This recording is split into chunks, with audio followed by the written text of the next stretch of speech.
Hello and welcome to Vale Inheritance. This is session 4, I think. Yes, because we're still, or 5. I don't know. We're still in March. I've lost. Time has no meaning. We're in a pandemic. It doesn't matter anymore. But we're in the second half of a session, and that's pretty awesome. And I'm going to come back to what exactly that means in a moment. My name is Lowell, and there's a lot more caffeine in this tea than I thought there was. And my pronouns are he, him. This session is part of the Gauntlet Gaming Calendar, which is an online club for playing tabletop RPGs in the online environment.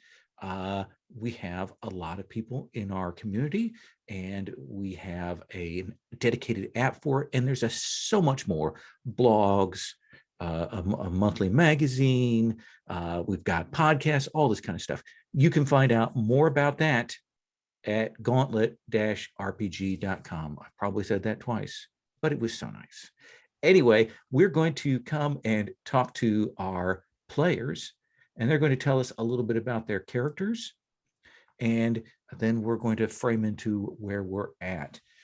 So I believe that last time I started with Annalise, but I wanna let Victoria stew for a minute. So I think we're going to start with Forte today. All right. So my name is Sherry. I use she, her pronouns. I'm playing Forte, who currently uses she, her pronouns. However, this is a changeable world, and who knows what it will be tomorrow. However, she is the class, the conditioning is the Clipper. This means one might say she's a killer, but she doesn't look at it that way. She edits issues. Sometimes it's pieces of identity, sometimes it's consciousness altogether, sometimes it's the life thread. But, just little snips here and there to make things better for everyone. So that is her conditioning. When she does that clipping, she may pick up residue, and that is a thing that she has to deal with. Her particular setup is that she attempts to get rid of it. So she doesn't want to carry around any souvenirs from the people that she has altered. And that is, she's very, very, very tidy about that. She has a lot of augmentations. She has no sense of the history of when she got those.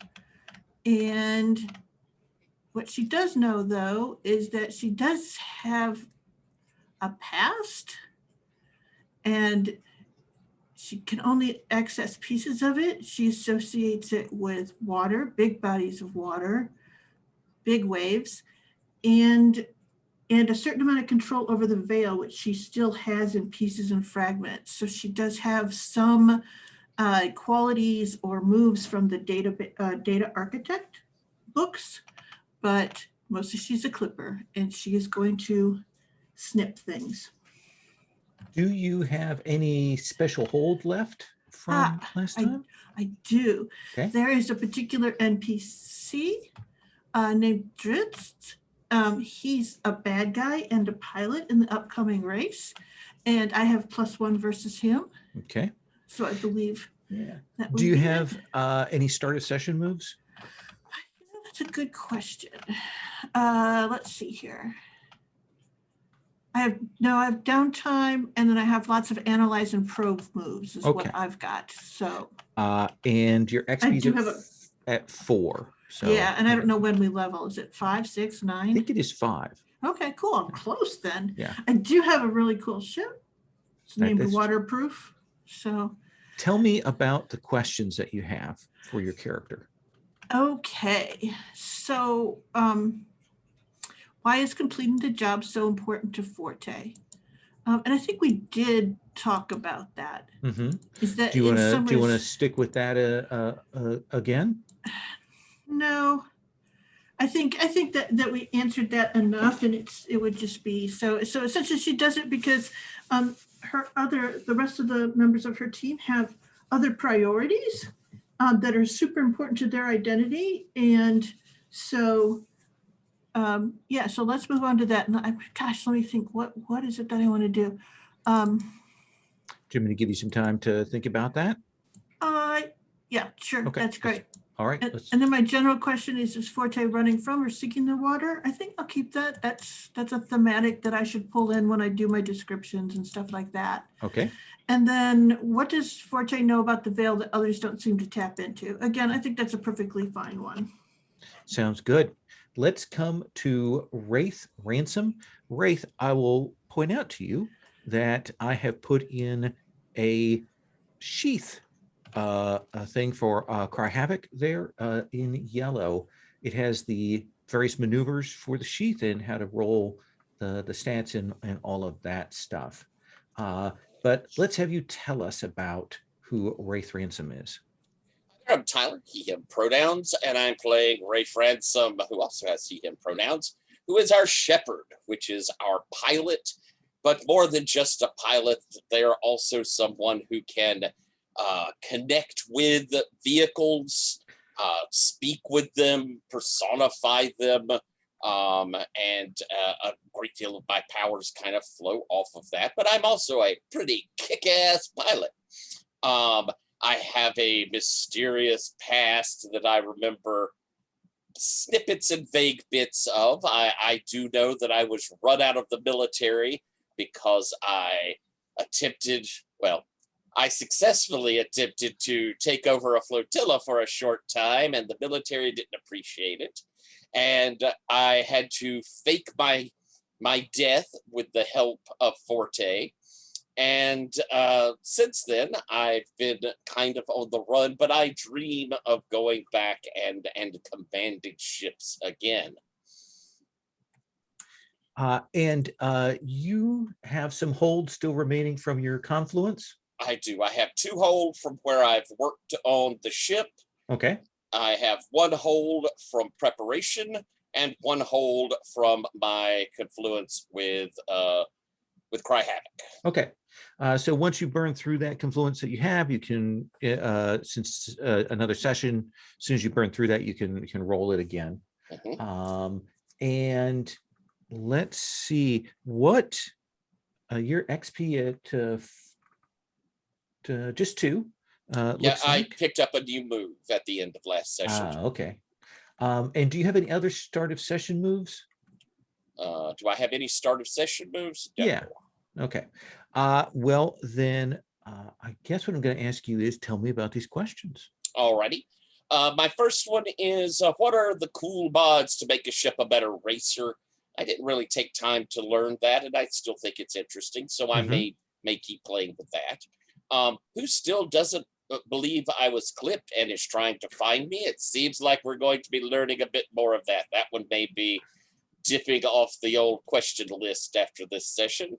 And then the final one is, what does the political situation look like in our galaxy? And I am still interested and intrigued by seeing that. Excellent. I think that gives us a good stuff to play from. Let's come back around to Annalise. Hi, my name's Steven, and I use the he, him pronouns. And tonight I'm playing Annalise, who uses she, her pronouns. Annalise the Ghost. She is the Linker playbook. The way I'm playing that playbook is the Linker is kind of a tracker, a hound, and I'm also playing it very ghost-like. I have infiltration skills and parkour skills and things like that. I have a start of session move for wired synapses to roll that to see how that works, which is also the extra hold or special hold that I have. And my questions are for this session: am I angry that the thieves are stealing and selling memories? I don't know exactly what they're doing with them yet, so I don't know. Okay. How many others donated their memories to become me? Well, I think in the last session, I found out from Sonia, named Sosito, something about my past, and it floored me. So I think some of that might come into play. Okay. And once a person is clipped or killed, how do they get reborn in pieces into new personalities? So you've got some questions still out there, and if you need to tweak those, feel free. You're at 3 XP, it looks like. That's right. Okay, I think that gives us what we need to know there. Let's swing it back around to Vic.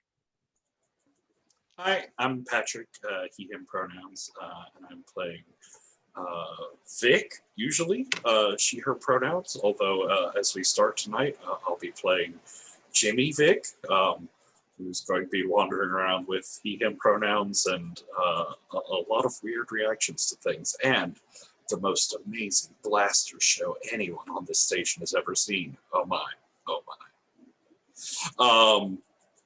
So Vic is the mirror playbook. She is laced through her whole body as biotech and cyberware augmentations let her copy the appearance and even the internal makeup of other people. And she has a lot of lingering issues around emotions and getting in and out of other people's head states. She has the construct move to make a digital lobby to get into people's heads, and she's sort of tries to learn things about people, but after wearing their, skin shoes for a while. I had enough for a level up last time, and I'd been looking at moving into stuff from the empath playbook. But as I sort of chatted with Lowell in between, and the moves from the empath playbook are not quite entirely on kilter. Yeah, they're very much, you need to have all these moves to kind of do some interesting stuff, and they're not really giving you great things. So I was really interested in starting with the absorb move, where you absorb emotions from other people, and it gives you flow in the thing. But a lot of the options for what you do with flow were either like way overpowered, like they came with extra moves, or they just didn't make sense. So just as a thing to try or present, I came up with a list here of for flow, you can spend flow points on anyone you've absorbed from this session, spend a point to take +1 forward on a move targeting them, spend a point to ask them a question off the probe move, or spend, 2 or 3 points to do a lean on as if I had an obligation on them. Yeah, let's give it a try. That sounds really interesting. Do you like 2 or 3 for that last one? Let's do 2. Because the obligation thing doesn't come into the game nearly as much, so reducing the cost might incentivize it. Cool. I thought that was a more like, this isn't really my class, so I'm not getting the big benefits out of flow that maybe a full empath would, but it still lets me take this move and set up for, there are a couple other like flow-based moves that I want to play around with later. Awesome. Do you have any start of session moves? I don't, but I did switch over one of my questions. Oh, so for the question for tonight is, what binds these brothers together, or what drives them to murder for what they're going after? Like either angle of that. Good question. I'm sorry, go on. Because I did a little digging into Jimmy last time, and he's in this overall setup to get like the stuff and resources for things that he wants, but that was very vague and shallow. Yeah. And there's a lot of murder for just like, I want a little extra cash, so I wanted to get into that more. My other ones, character level, what does it feel like when love is more important than survival? I'm still into that one. And for the world, how much do people live or think outside of their imprints?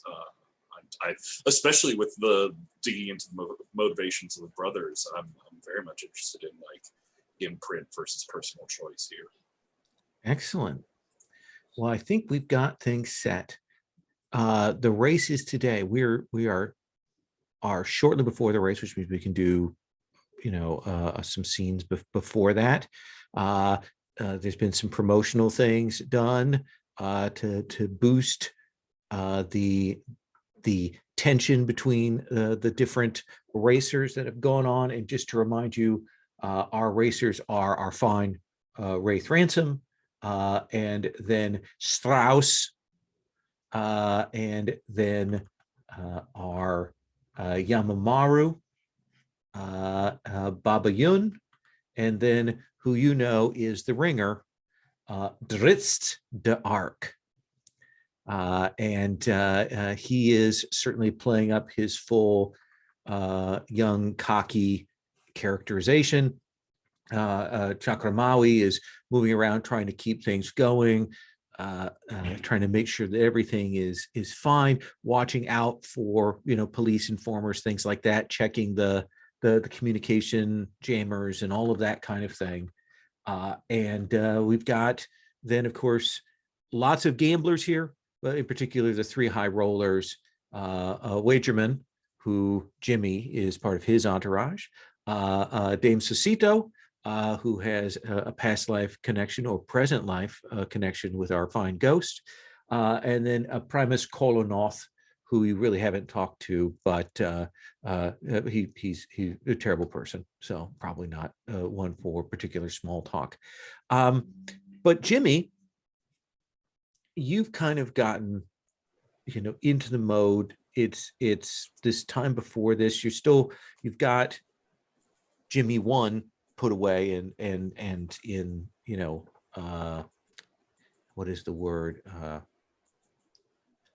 locked up. Let's just say locked Yeah. up. Okay. I jammed that doorknob as hard as I could, Yeah. and I put him in a digital lobby that's not actually secure, but I figure it'll find him a while to find his way out. He's not that great. Right. And you will get a ping on the communication, and the voice says, "Where are you, Jimmy?" Just just had an appointment in the room, private appointment with a lady. You've got about 30 minutes to get to your jumper and get out to the rendezvous point with the ship. Yeah, I know that. I just have to. I told you where I parked, right?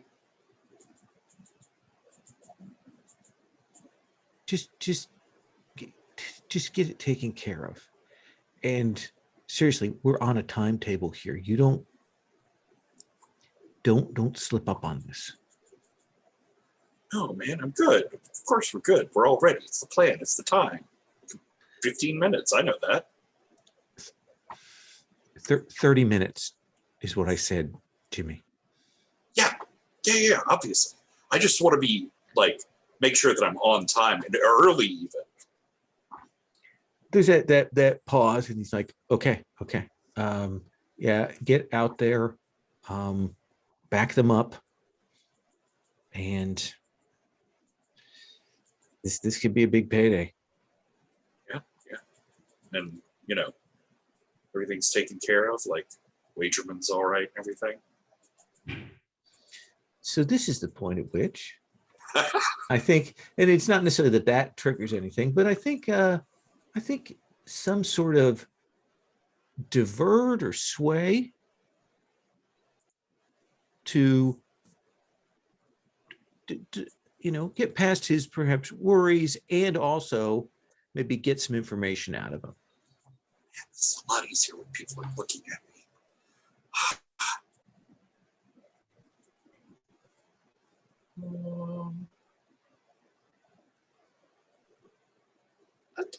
I like divert. Okay, Like trying try to keep that. his attention from focusing too much on anything weird that I say. What do you want to roll that with?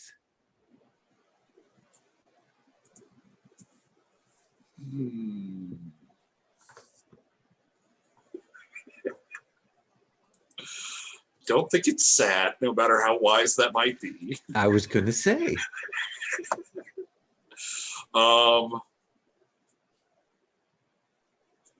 This is the first, I have nothing to go off of. This is the first steps in. I think this might be a little bit of fear. That seems good. So roll with fear and take a click off power.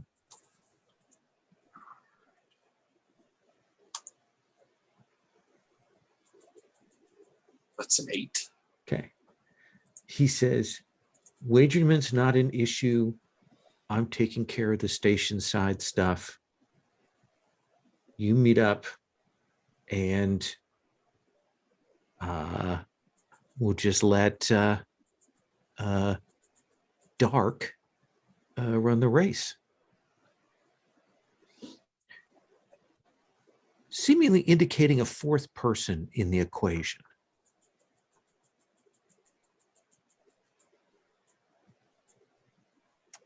Like you're supposed to meet up with somebody, but this guy you're talking to is one of the brothers is on the station, and you know Dark's doing the race.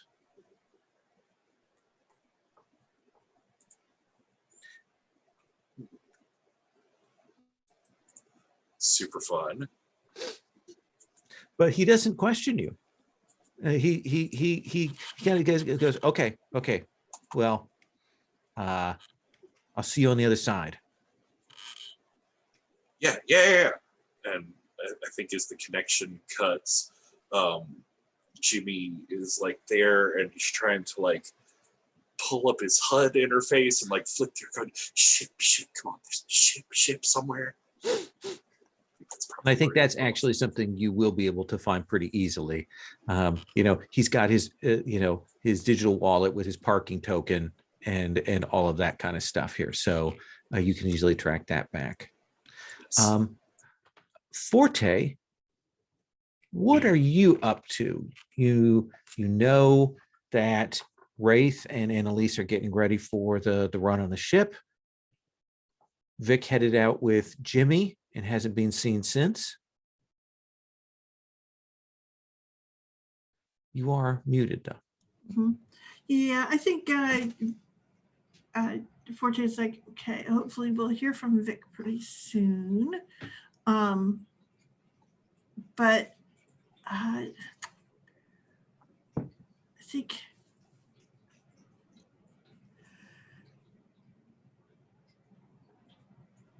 so I think the one thing is she's probably going to go and, as I said, waterproof is built for docking, if that makes any sense. Mhm. Or kind of like, how do you say? Maybe docking isn't quite the word. Attaching, if that Okay. makes any sense.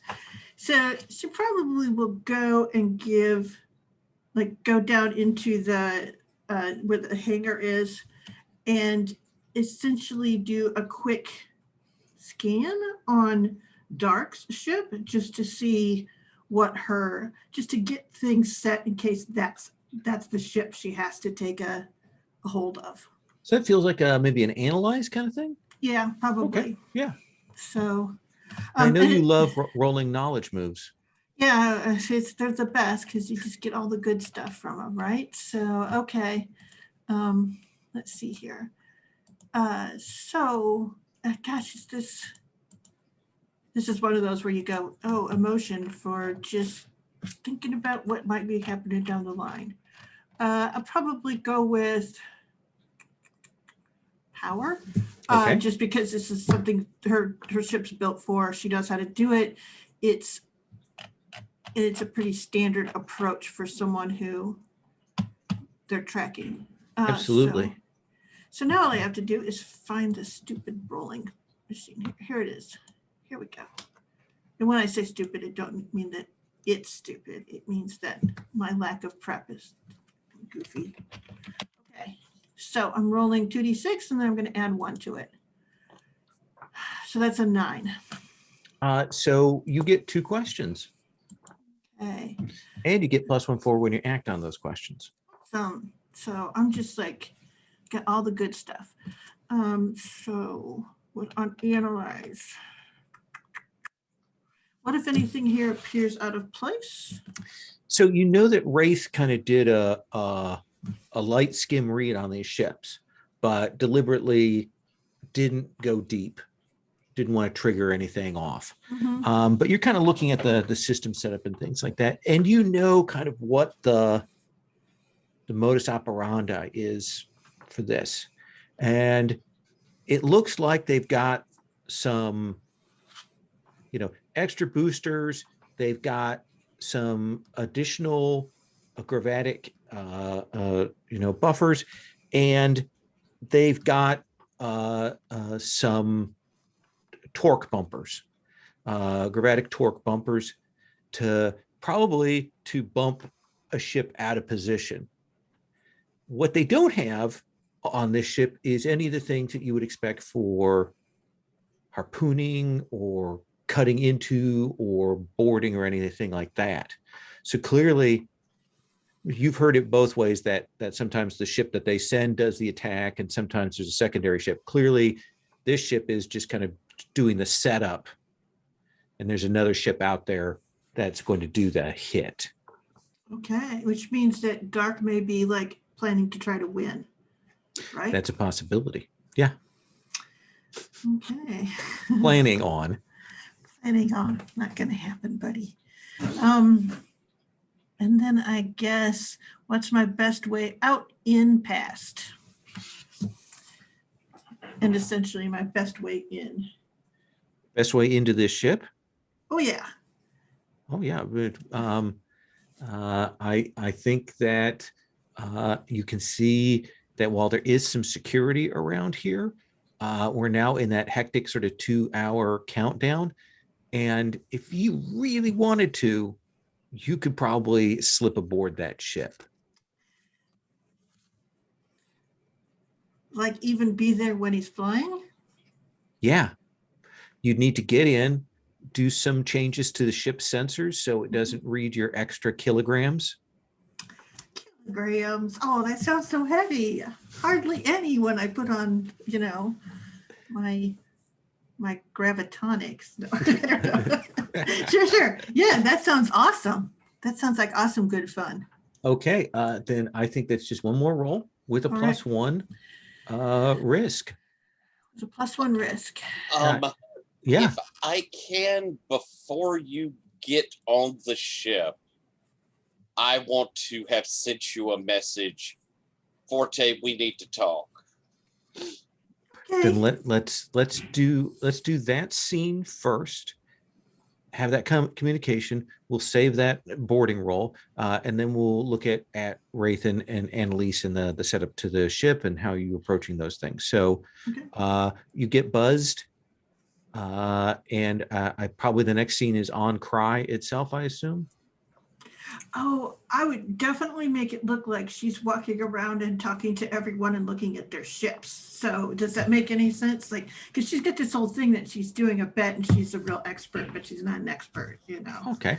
So she's All just on the verge of being tipsy all the time.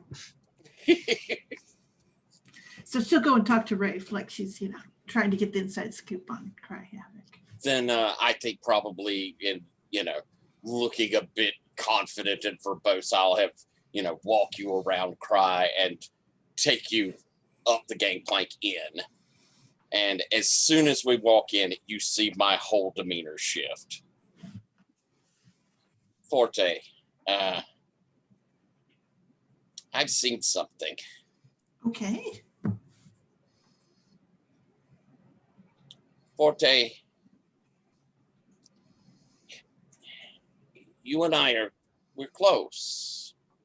You're one of my best friends, your family. Yeah. They sent you to clip me, Mhm. but you didn't. Right. I'm missing memories, Forte. What did you take from me? And I will spend an obligation, as I say, and did you keep any of them? Let's see here.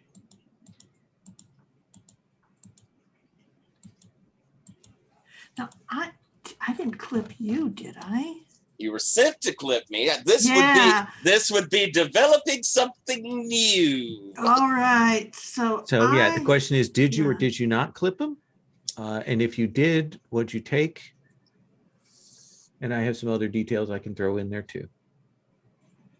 Or you could push back on his lean on you. Ooh. And I think she stops and she goes, that is not.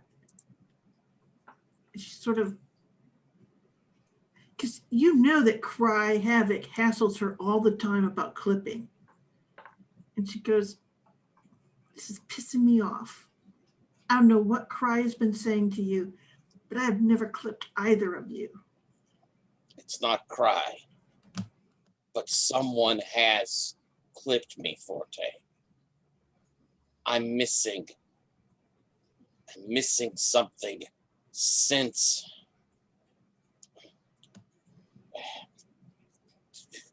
I left the military. It has to be. You don't think it was the military that did it? I don't know.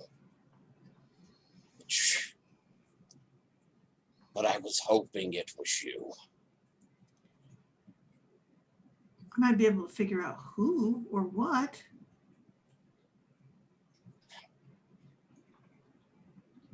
I've gotta find him. Do you know what you're looking for in particular? Cry. Show her what you showed me. All right. Please. I don't want to do that. Please, Cry. It's just a snippet. I need help. It's not a route you want to go down, Wraith, especially not before a race. But we've got someone out there who was involved in it and is going to be gunning for us. Who? As I go to the NPC jobs. Yes. Yamamaru? Yamamaru. Oh.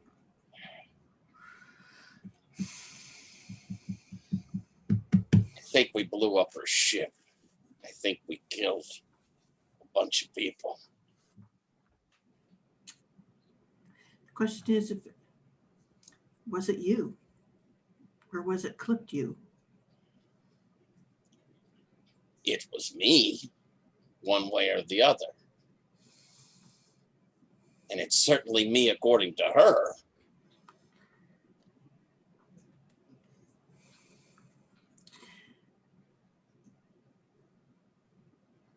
I can't find it unless Cry will tell me what to look for. And this is her. This is actually Forte giving Cry, essentially the dominant voice in this. Cry says, I will show her after the race.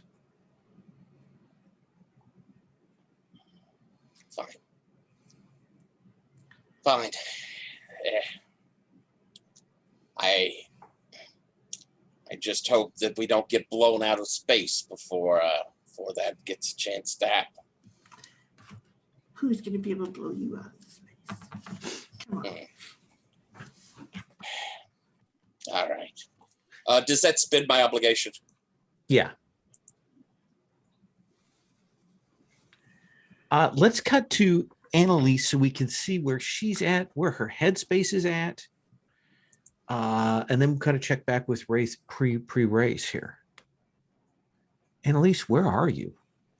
So I think I had been discussing things with Forte and basically coming to a heart-to-heart. I think Forte had told me I would need to analyze who my friends were.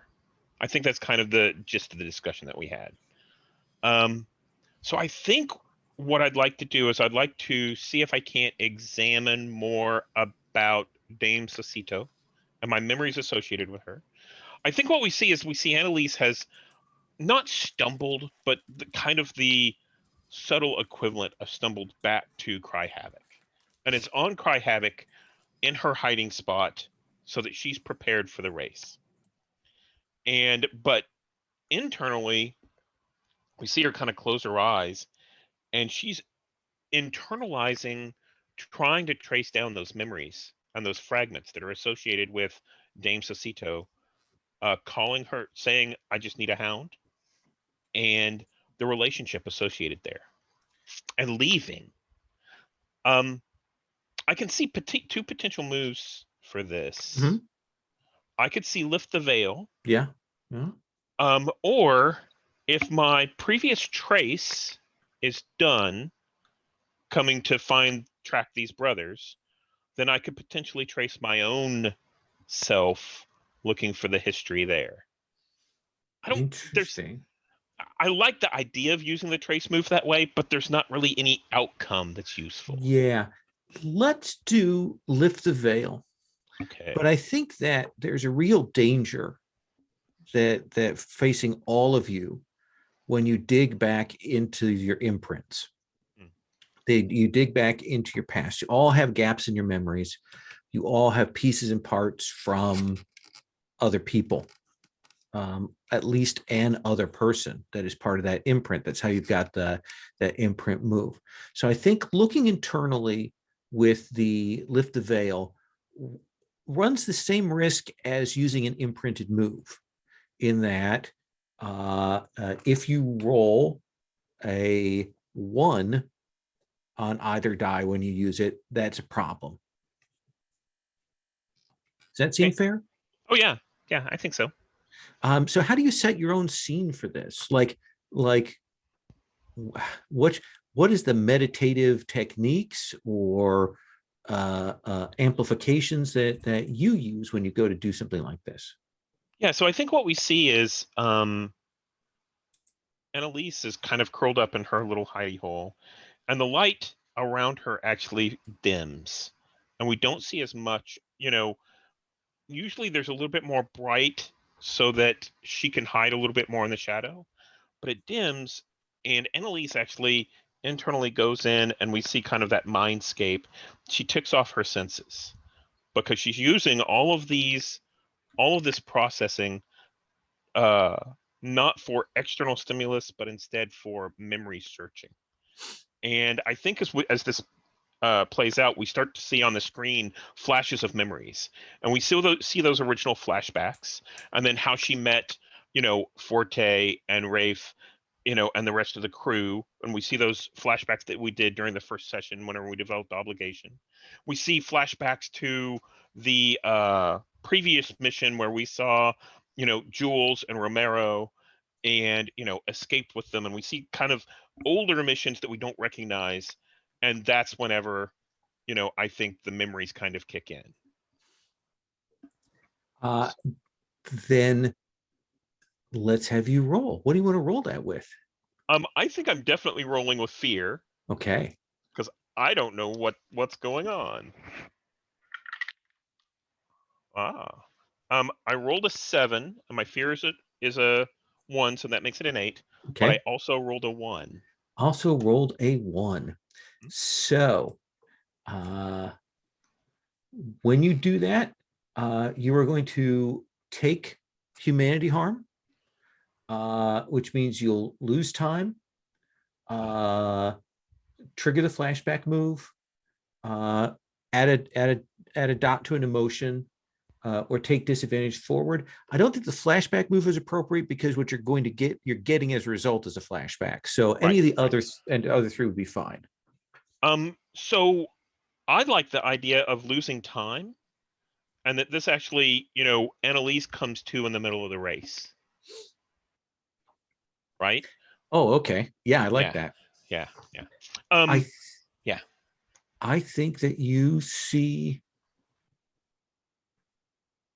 you as, just a little bit younger, to teen, and there are other people around you that sort of look like you. They're not identical. It's not like you're clones, but maybe you're related, or that sometimes they do bio batches where they insert variables so that all the different outsprings are different. And your brain kind of hurts here, but there's another test, and they put down like a psychological association test for you, and you're kind of going through and doing that, and you've had to do that, and like there's so little information, and they just keep telling you, just go on instinct. Just go on instinct. Give us the answers you think you should. And you try. And you get through it, and you know some of it came to you and some of it didn't. And you see when you're done, there's the proctors, and you'll see that there's Dame Sosito. And she's looking at the results, and you see her go, well, that's the most disassociated. So pitch that one back to the labs. And the proctor turns and points to the person next to you, and these guards grab her and pull her out. And you know that you never see her again.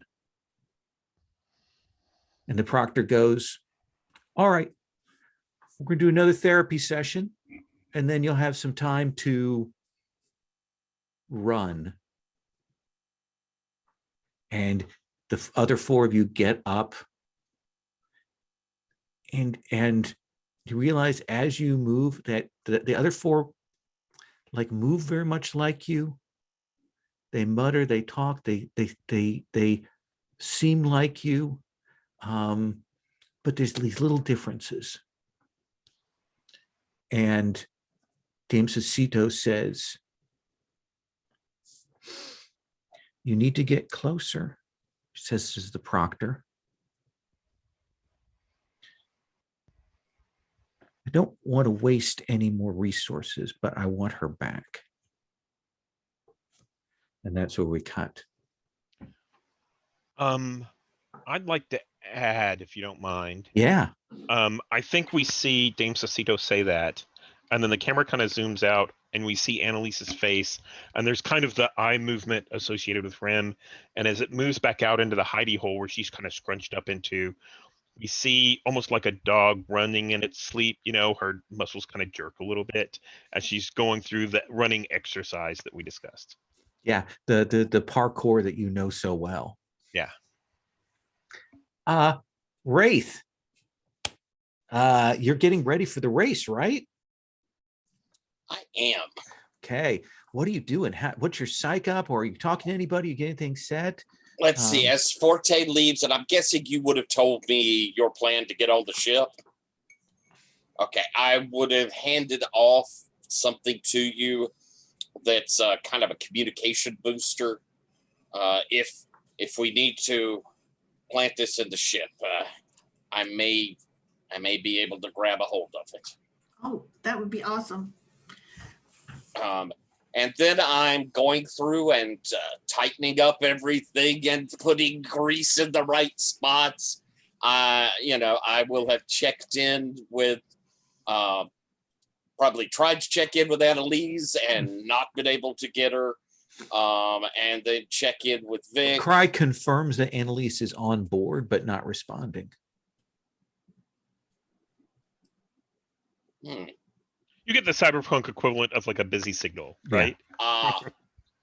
She's in REM maintenance mode. Oh, I see. She's taking a nap. That's fine. And check in with Vic just to Vic, you in good shape? Oh, there's another comm. You like for a second you didn't realize you had two comms, Vic?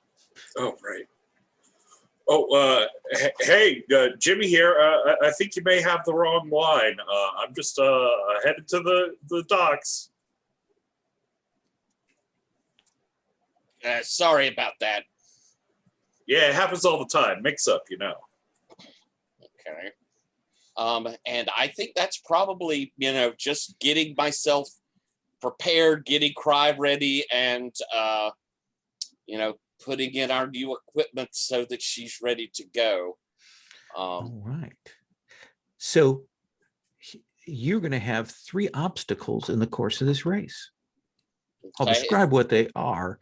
Do you know that the first part is going to be a hard boost into a really nasty field of asteroids and moon bits and things like that. So that's like right out of the gate what you're going to have to deal with, because they're the reason for that is that Jukebox is close to that to like have some electromagnetic cover.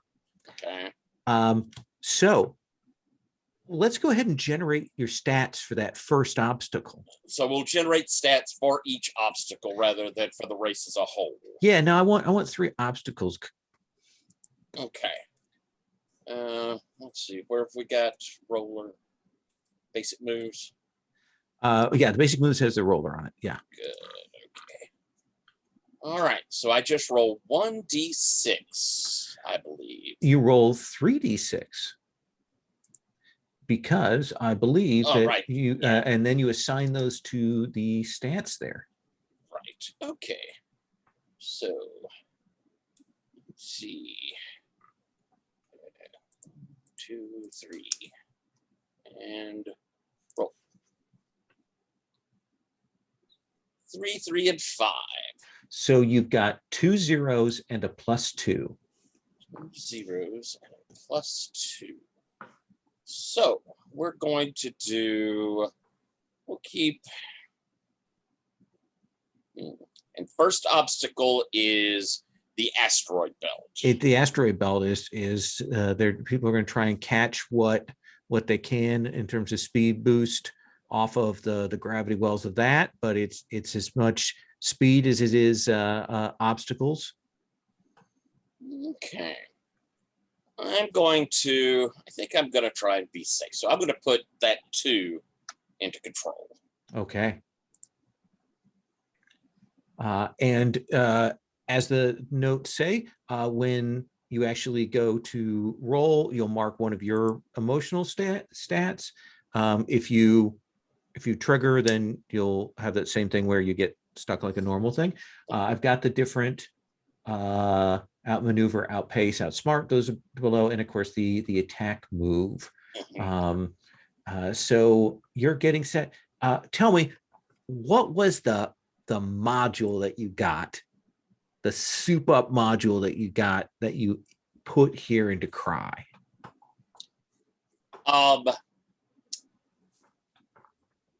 think that normally, we have, looking at it, we've got engines that come off of both of her kind of wings. But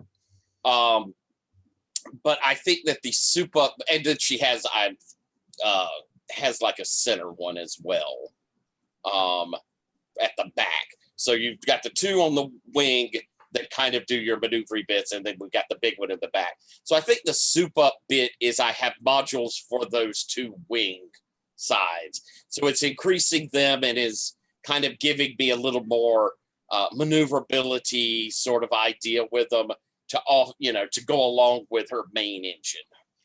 Perfect. Got that set built in there. They look good on there, even though they're an add-on. It looks sweet. All the ships right now are kind of getting ready with the revving that is more of kind of a thrum to the atmosphere as everyone's getting set. We get the shots, everybody climbing into their vessels and giving the thumbs up, and everybody's playing to that. While that is going on, let's have you roll Forte.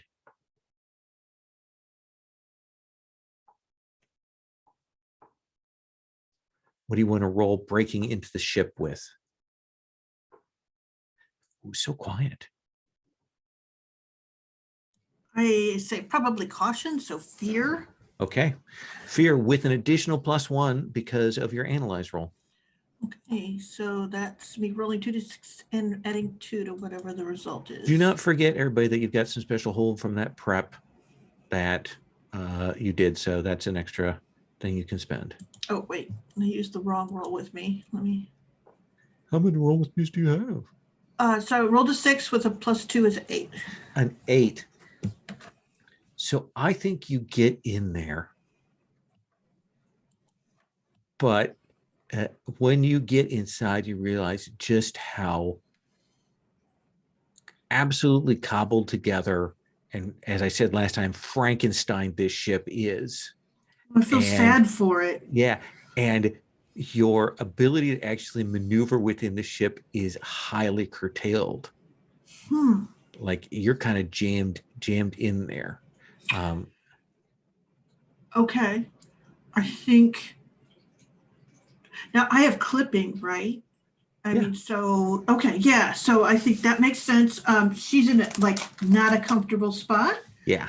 If that makes any sense. And yeah, the one thing is she will have her ship be like it's set to essentially launch itself and follow this ship at a leisurely pace, if that makes any sense. Yeah. As best it can. It is a race Mhm. ship, but yeah. Yeah, it will no, it's not going to be right on top of it. It's just heading in that thing so that if she, So it's on the move. mhm.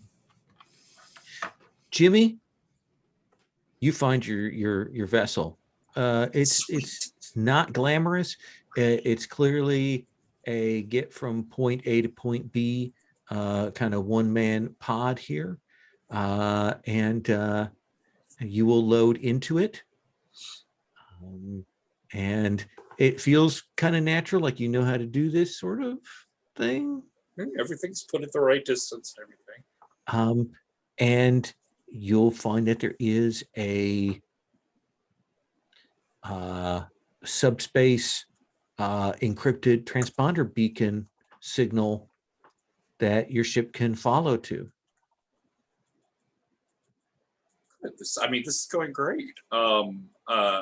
I think while I'm going through the like engine warm up and checking out the flight systems and finding the coordinates there, I want to try and set up a lobby. Okay. Yeah, let's have you make that roll. We'll see who with, I guess. And I mean, everything's going great. This has all been perfectly smooth. The keys were like right up in the visor and Yeah. everything. I think in this sort of like everything's grooving sort of day, that's definitely joy. Absolutely. Now, will that spike your joy? Oh, it's that's what that last box is. Oh no. I think it might. Well, then your joy is spiked. You get to roll with joy at its standard value. And then from this point forward, until we get that cleared, you're rolling at just a +1. So that is an 8, which is sort of what I figured. So this is just going to be with Annalise, if that's okay, Stephen. Like maybe like as you're coming out of the experience, a little bit after. But it will be connection is secure from intruders. But it'll only last as long as I actively maintain it. It's just the two of us. That seems perfect. And it's probably about the time that you've got that final set up to get the proximity. We see the ship kind of has done some auto maneuvers. We see you've moved along the course to a secondary spot, and you're off the beacons of the lanes that they're going through. You come into the shadow of one of these asteroids, and there is a wicked black attack ship sitting there, bigger than Cry. You can see it's almost like a millipede in the number of actuator arms that are on the underside of it for grabbing and scrapping. But your ship will silent dock onto the ship. door will come open. It's done in that kind of, neon lines along the floor, but everything else is dim in through here. And you kind of look around, and you're supposed to go up to the cockpit. Yeah. As I'm sort of looking around, the lobby comes up, and it's just the blank white space with like Jimmy standing across from Annalise, and there's this, I think, like a pedestal, like a white column pedestal between us, and sort of like a model figurine of this ship as I had just seen it approaching, sitting there between us. Yeah, Annalise right now, though, as you can tell, she's still in standby mode. Anna? Hey, Anna, hey, things are going great here. So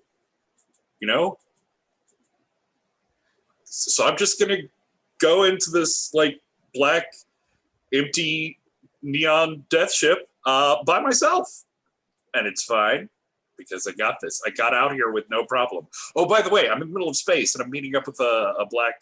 It's one of these things. This. Are you like recording? No, it's cool. You'll get this. It'll be fine. Just leave me a message or something, and I'll update you with. Wow, those are some wicked attacks. No, this will be great. Everything's good. So just still nothing. Okay, cool. You can hear come over the ship's speakers the feed from jukebox of the prep for the last minute countdown to the race starting. And I'll make my way into the dark and neon lit corridor. It's not intimidating. I'm not intimidated. This is going perfect. And we'll see you walk through the ship, walk up to the front into the cockpit. It's got a couple of chairs off to the side. See the captain's chair. There's a figure seated there. And when you come in, you will see this figure turn around. I've put him in the NPCs next to Drist's Ark. And you see this android turns and looks at you and says, give your father a hug. And let's take a break. So let's take 5 and then we'll come back.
Well, I don't know if you saw my note, but just let me know when they're, yeah. Perfect.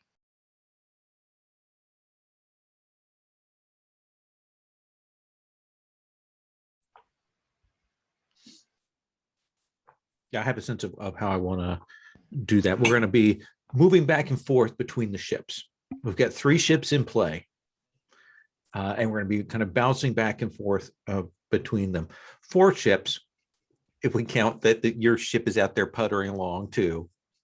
And of course, we have the third of the triplets who's still on jukebox doing something. Take a delicious sip of this last of this cold tea.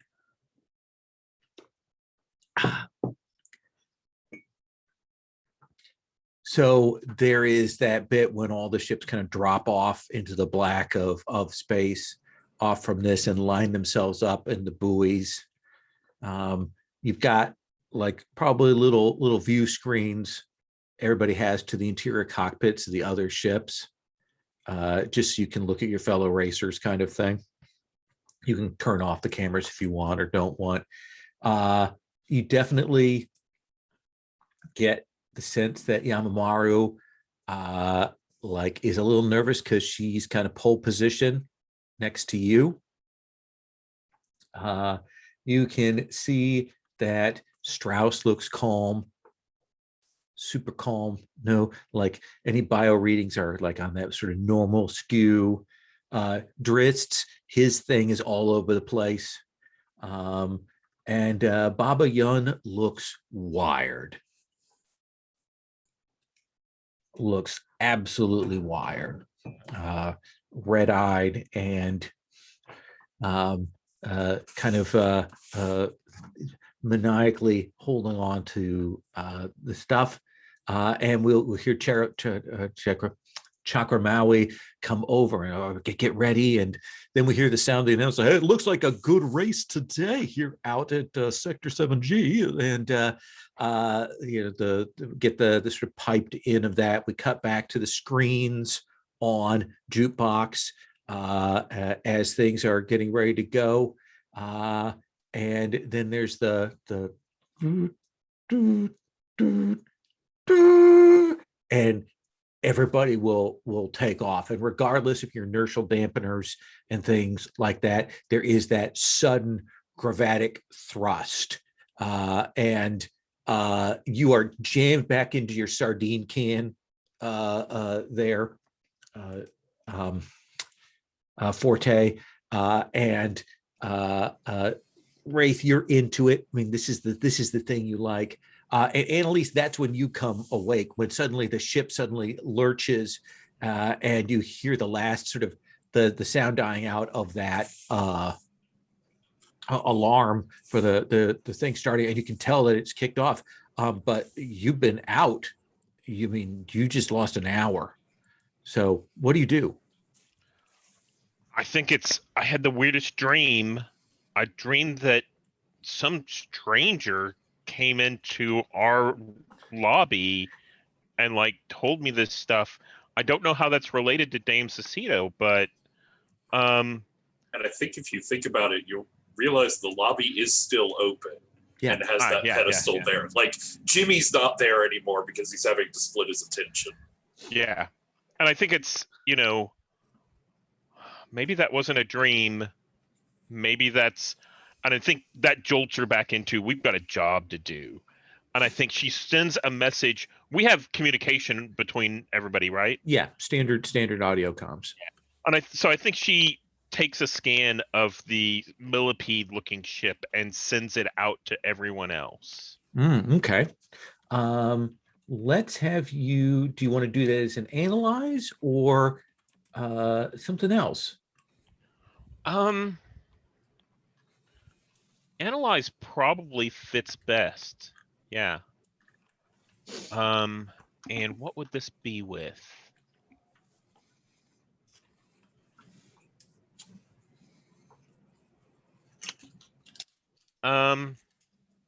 Not fear.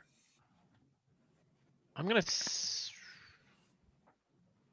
probably power, I think. So I'll roll that. Okay, let's have you roll. And I got a 12. 12. So you will get some questions there that you can ask. How is this ship vulnerable to me?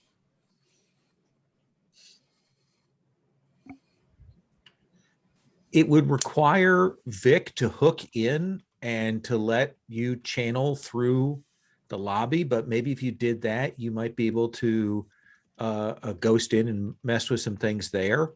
But they'd have to do some drastic action on their end. Okay. And what's my enemy's true position? He is a shark waiting towards the end of the race. You suspect there's something else going on? Like just because he's a little further out of position than maybe you would have thought. And it's just there's clearly a variable you're not seeing there.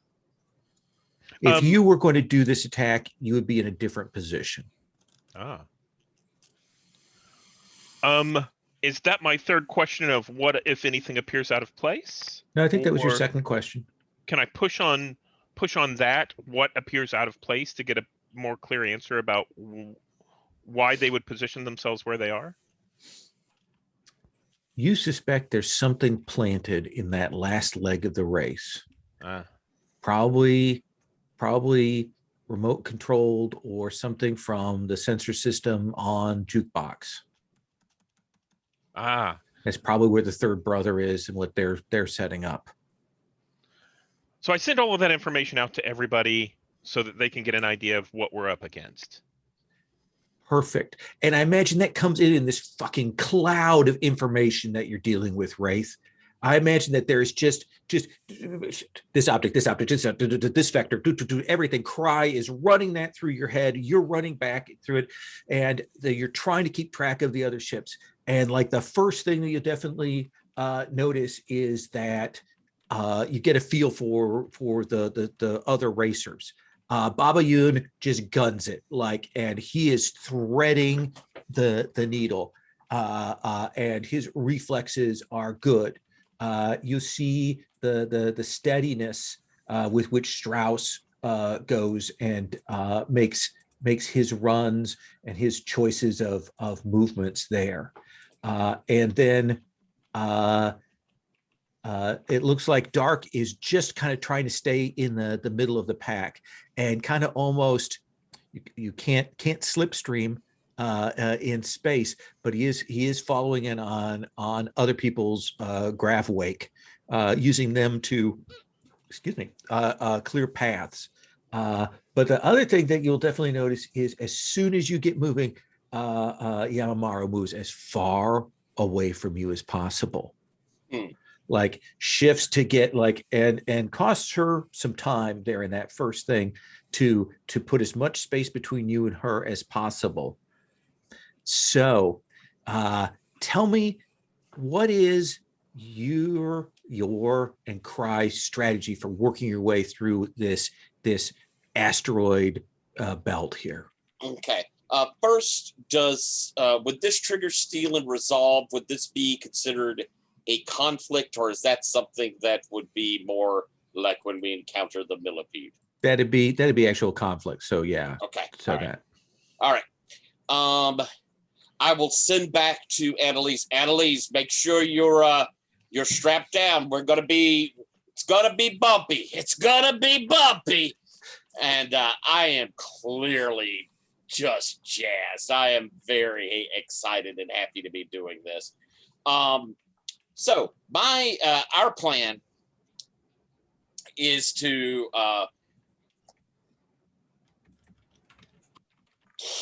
when we get to this asteroid belt, I'm going to be primarily attempting to move up to get to an asteroid and then kind of kick a slow and thrust at the asteroid so I can get a push off is my idea. So I can get to and then change vectors as I hit them to avoid and go to the next one. Let's have you make that control roll. All right. Think this is outmaneuver or outsmart? I think this is outmaneuver. All right. All right. So rolling control. I have a 2 in that, and I shall roll. Are you spending confluence, or you hold? Or you can spend that afterwards, right? I can spend that afterwards. Well, actually, you can't. But just to let's pause, but drop back Okay. away. You can spend that confluence to give yourself advantage. No, I don't think I could do it with this. I could spend it to be able to use to do a help, because I think that advantage would be if I were doing a move as compared to the sheath. So, like, if I were wanting to sway, then I could use it on the vessel. I think this is a vessel's role rather than my role. Oh, interesting. No, I actually think that's to give you advantage on this roll. Do you think so? Yeah, because it's you syncing up with the ship. Because my thought would be then that because of being able to use a Here's the- hold to treat them as an NPC would then mean I could do a help move to help their role. Oh, but you're actually like fully sheathed into the ship right now, aren't you? Yeah. Yeah, let me look at that. No, I think this is.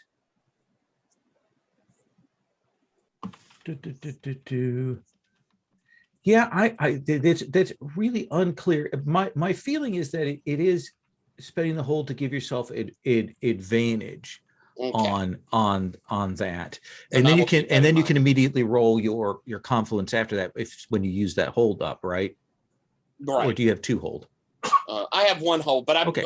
I'm going to hold it anyway because and my next because I would hold the confluence to if I needed to take it on whichever the ship that Sherry's on. Okay. So I've got a 9, Mhm. 10, 11. 11. So you get to pick 3 things from that, and essentially the 4th choice on that list is take the lead. All right.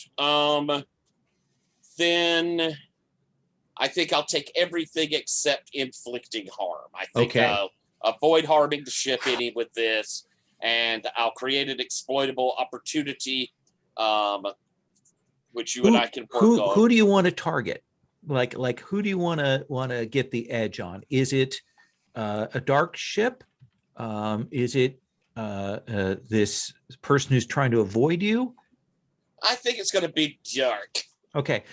So you're kind of swinging on past them, and your pattern is definitely throwing them off. And they're having to make some hard adjustments to get along there. And we see you shooting along. What are you doing, Forte, as you are kind of jammed in on this thing? I think that's it. Is I'm jammed in, so I actually probably am kind of linked in, just so that I have something to do to keep myself distracted from how do you say all the bumps and bruises I'm accruing, because I kind of had to wear my stinky little dress in here, so I'm not dressed in my preferred clipper wear, but that's okay. It'll be fine. I don't need anything special to take care of this goon. Okay. And essentially, once did I get word that there's someone back at the station? Yeah. Essentially, okay. So what I start doing then is I'm looking for a channel for where it would be to pick up that signal or any kind of Ooh, interesting. communication. Essentially that thing to kind of see if I can narrow down where stuff is. That feels like lift the veil. All right. And I think I'm in, how should we say, I am in not a great comfortable situation, so I'm going to roll with sad. This is not exactly the awesome, cool thing that I had pictured for myself. It's just unpleasant, like ending up There's stuff in the back of a leaking on you. hatchback. Yeah, there's an oil leak. Bloop, bloop, bloop, bloop. Yeah. So anyway, I'm going to roll 2d6 and I'm going to add 2 to it. And so that's 5 plus 2 is a 7. This is 7. 7. So I think you can pick it up, but you're going to need to probably talk to somebody on the station to help you out with this. Yeah, and that's the thing is, let's see, who have I got back there, or who would be interested in knowing? Let's see here. Um, you know what? Can I ping Chakamari himself? Because if this goes south, that's on him. Yeah, I think right now you've got you're queuing up and trying to get transmit in to get through his network while he's managing all of these things, and problem is there's a lot of comm interference out here deliberately done. So I imagine we see you running through all the coordinates and trying to do that. Does that seem cool? No, that sounds awesome. And essentially, the header is one of the pirates is in the station with you, and then with whatever specs you can send, Perfect. kind of looping through. Jimmy, this is who you're afraid of. This is why you want out. This is why you want to get the big job, because you are terrified of this man.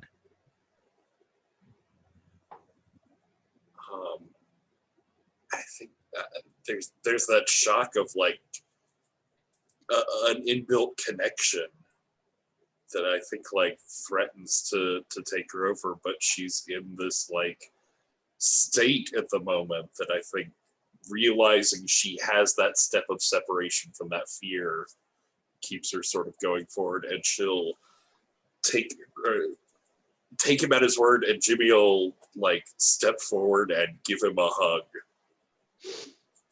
And before, he hugs you, and you can actually feel the breath. You know that this is a cyborg body. There's a brain in there and probably fluids and things like that. And the breath kind of comes out sort of stale and recycled. And when you kind of go to pull away, he holds you there, like just his arms don't even release. And he says, "You were fucking around last night, weren't you? When we were on a job." Pops, it wasn't like that. No, I was collecting some intel. There's this dark horse last minute entry into the race. You don't want to go in blind. What if they'd interfered with the plan, And like leaning into that connection that I felt between the body and him. Can I try and push that further and go into an absorb? Yeah, let's have you do that. So I think that's an NPC, perfect. What emotions are available from him right now? Oh, I think power and anger. I think that's all he has. Nice. Then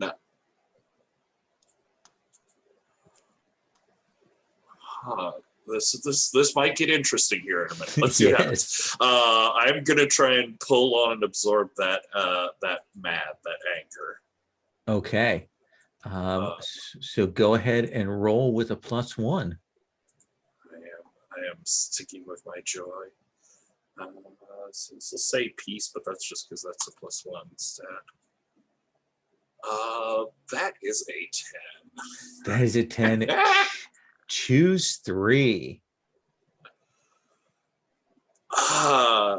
So one of the options is to completely clear out or fill up another of their emotions in a different state from the one I absorbed. Could I fill up an emotion that's not one of those two? No, he has the other ones locked. Gotcha. Just wondering how much I could fuck with it here. That'll do just about as well, though.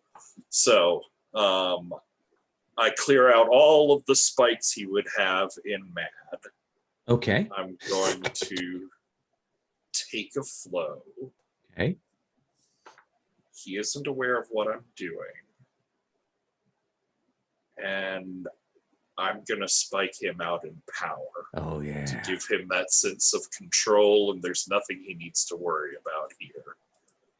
But So- that does mean that I'm going to spike out mad, and Yeah. I By don't that know what means, happens when you have two spiked out emotions at once. well, what it actually means is, I think you don't spike out that emotion yourself. Yeah. So I think that you will spike both of those, and you need to clear both of them before you can get back to normal. Right now, you're just a mad mix of rage and joy. Wow. As That's some kind of manic. Daddy Dearest lets you go and goes, good. Yes, you understand who's in charge here. And Jimmy, he'll just like flop back indolently into one of the other chairs, and that like throwing his feet up on the console, hands behind his head. Of course, you're in charge. The plan's going great. What could be wrong with the plan? And he turns back to the ship and kind of checking over things and getting things in position. Real Yeah. quick there. Yeah.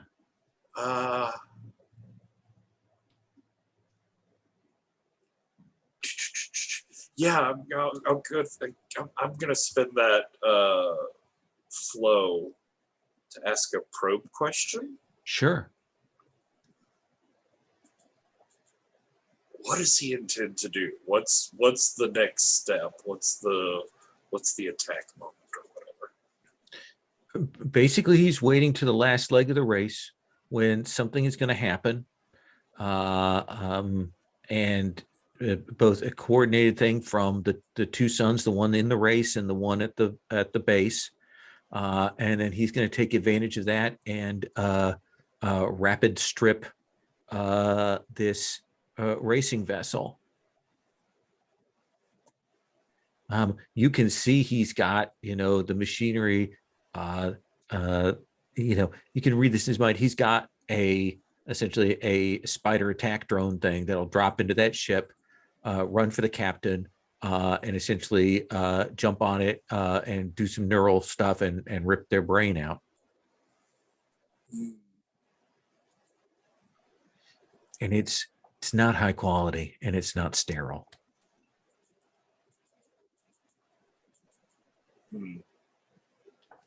I think there's just this shot of like Jimmy wandering back into the blank lobby. Keep missing Anna. And Annalise can pop up at that point.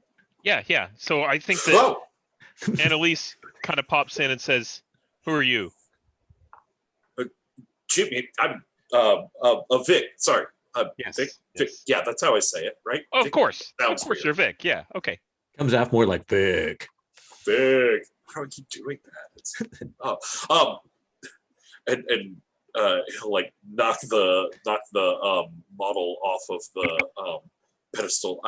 Sorry, I'm in several places at this, and put down a like less detailed, rougher sketch of the impressions that I pulled from his mind of this like spider droid cracking through a whole window. Annalise gets really mad. She's like, "Oh, that's not good. That's yeah." No, I know it's not good, but it's the thing that we're doing. We're dealing with the not good stuff. So I'm dealing with the guy here. There's another guy here, by the way. He's like all android, very bad. And it's like he's their father. I'm having a lot of complicated reactions and emotions. And like I said, I can't think about a lot of things at once. But you just need to deal with this, and I'll deal with my thing. Yeah. Okay. I'll let everyone know. Thanks. Yeah, thanks. Like, dashes confusedly off. What do you do, Annalise? Yeah, Annalise is getting on the horn and telling everyone Okay, so we already know that there's going to be something that happens in that last leg, Yeah. and I let them know we've identified number 4.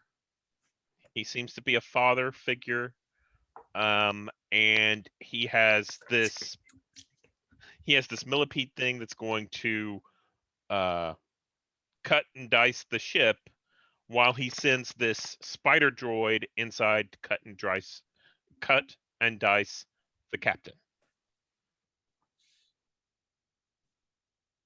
Oh, I don't like that. Cry comes over the comes, neither do I.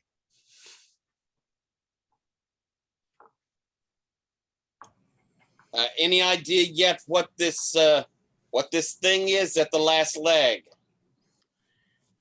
Coordinated. So, Ian, the thing is with Dark's ship is that it's pretty much just built to sort of bump.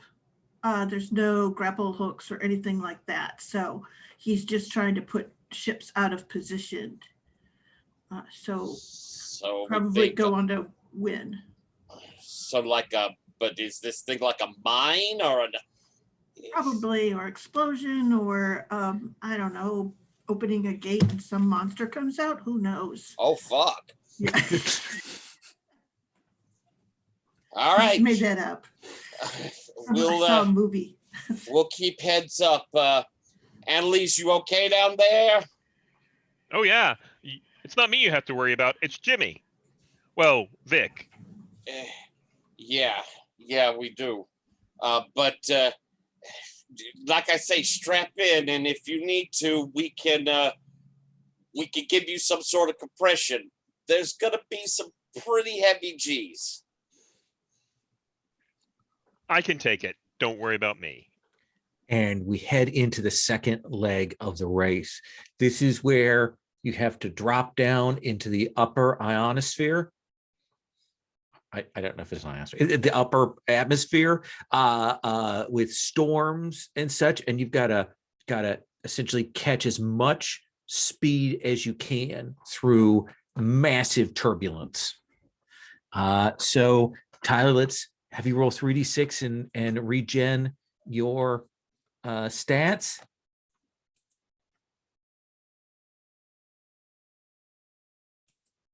Six, 3. Look at you.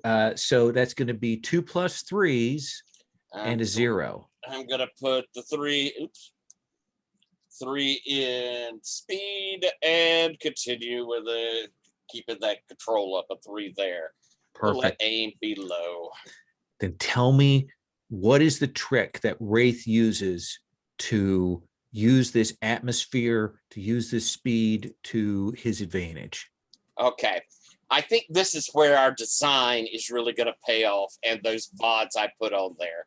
It's those wing jets. By usually maneuver jets, instead, I'm going to be reading across and trying to catch all the flares and the updrafts that are coming from the storms, and redirect those with the jets so that they're pushed in with us. They're going to be shoving us through. Perfect. Let's have you roll. All right. Does this sound like outpace or? Oh yeah, outpace. Yeah? All right. Let's use up that confluence now. I will go ahead and get advantage. Ooh, +3 with advantage. There, say it with me, everyone. There's almost no chance you could fail. Almost none. Yeah, thanks. All right, so rolling 3 dice. 6, 5 are my highs, so there is a 14, baby. So tell me what the 3 picks you want are. Let's see. Take no harm in the doing. Okay. Outdistance the obstacle. You are still in the lead.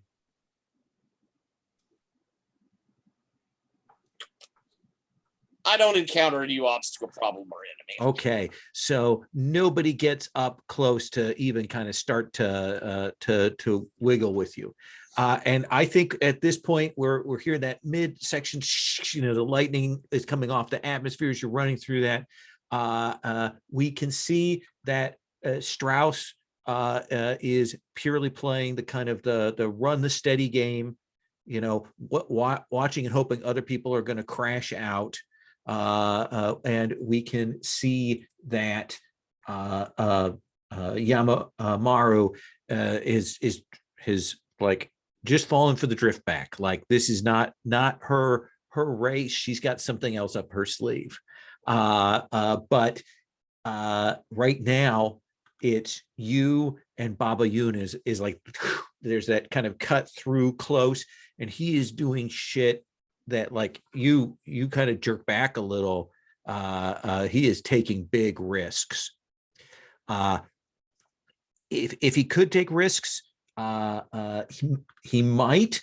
But Drizzt is just not quite that good. He's got so many different like pilot things in his head, he can't quite coordinate them. So he is really just playing in your backwash effectively, as you and Baba are rushing along. I've got a sneaking suspicion Baba's a shepherd from his ship. Let's come back to you trying to break through that comm system. Oh, me? Yeah. Yeah, let's do it. So you did the setup on it. So Mhm. let's have you do a risk with a +1 forward. Okay. It's just I gotta get this going because I'm probably being tossed all around at this point. Oh yeah. He's Yeah. desperately trying. This is not the best pilot. Yeah. Yep. This is not. I'll just do sad again because the bruises are getting mighty. So let's do that, and let's see if I can connect. Oh, I rolled a 10. I get to add 2. That's 12. Chakra Maui.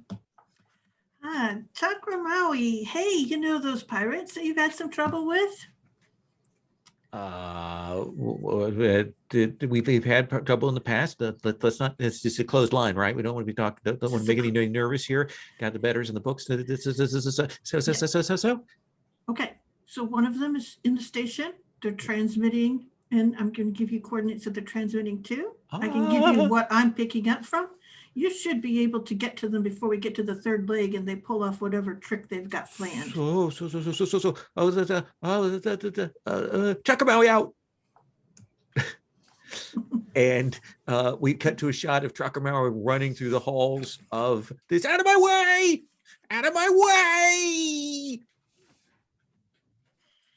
way!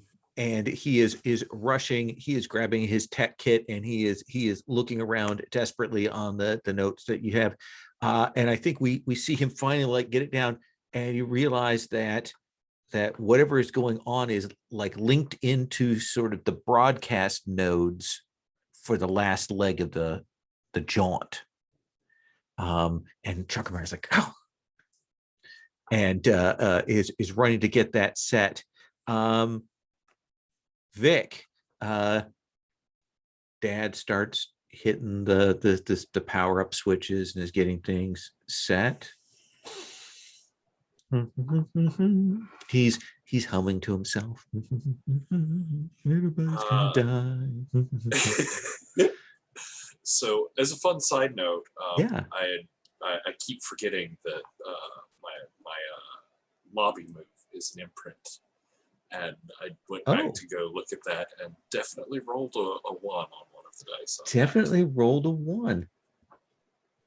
So, I think I'll keep it simple and probably just go with disadvantage because the situation is off-putting. Yeah. So what are you doing? This cyborg is getting ready and powered up. He's got a mind ripper machine down below. He's humming annoyingly.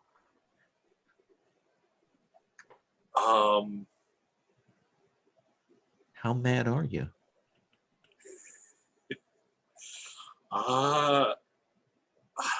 This body is stronger than I'm used to thinking of, probably, isn't it? Yeah. Keep that in the back pocket, but while he's getting everything set up and distracted by how perfect everything's going and not paying attention to his idiot son, try and find like some weakness or way into the systems here on the ship. Feels like Mess something analyze. up for him. Yeah.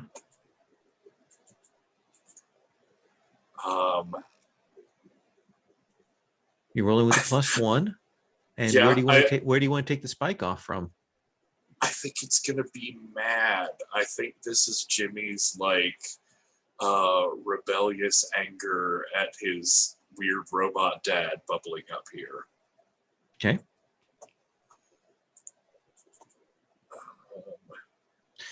Yeah. It'll still say peace, but that's a lie. Sure. That's With disadvantage. With disadvantage, right? Yep. So let me roll that disadvantage die as well. That's 6, 4, 3. So it still sticks at an 8. Very nice.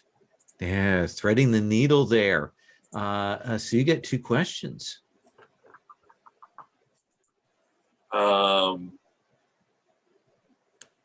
Yeah. How's the ship system vulnerable to me? How could I take advantage at a moment? Well, this guy's not paying attention. I talked about you plugging Annalise into the system. It would be no effort to essentially build the ship connection in here to your lobby that you currently have.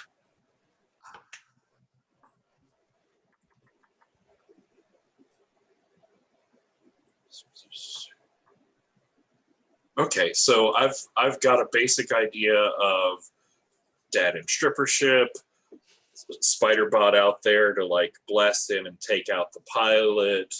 Obviously that's going to happen while the rest of the race zips by. What if anything appears out of place? What am I missing here? Or what else is going on? Let's see. So the dad is doing that.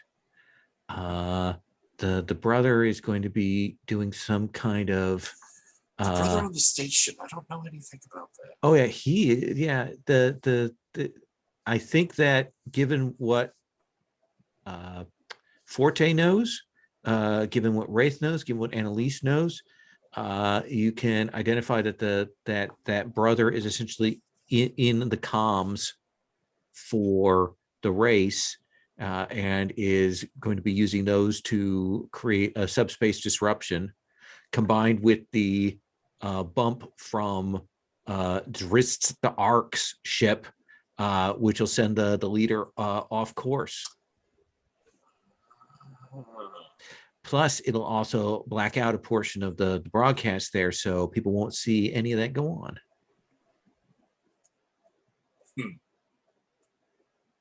Anna, still there?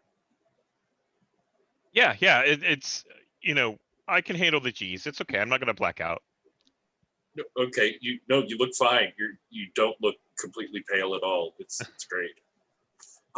Okay, so it's all, they're all going to work together at the same moment. Dark's gonna like ram them, and the one on the station, I never even got a name. What is the one on the station? Why don't they just use their names? Just tell me, hi son, this is me, and your other brothers are here, and these are their names. That would be much more useful if everyone just explained things. No, I'm sorry. So he's on the station. He's going to create this like sensor knockout, throw them off course, keep anybody else from seeing what's happening at the same time. All right at the same moment. Oh, by the way, how do you feel about your brain being in a computer system plug? On purpose? Yeah, as I like plug the lobby into the control panel here. Nice. And Annalise, you are connected up to this ship's essentially control and drive system. Okay. I would like. Go ahead. I'm gonna, keep the old man talking, or old bot talking. I don't know. And you just try not to set off any alarms or anything. That'd be really hard to explain. Yeah, I understand. So, you might, if I give the word, you might need to run. Just letting you know. out in the real world, Jimmy's like taking this look around. It's just the enclosed cockpit, and then there's like the ship. I don't have There's a lot a of space. long Sure. haul down to where your other ship is to get off of this thing. Sort of dolly zoom the camera. Yes. The haul extends even longer. Sure. Just give me that word early, right? Yeah, early. Yeah, sure. So Annalise will take and navigate through the ship systems, trying not to set anything off, and try to jump into the spider bot. Interesting. And my thought is to hack the spider bot so it still performs its same function, but I change which ship it goes after. I think that this is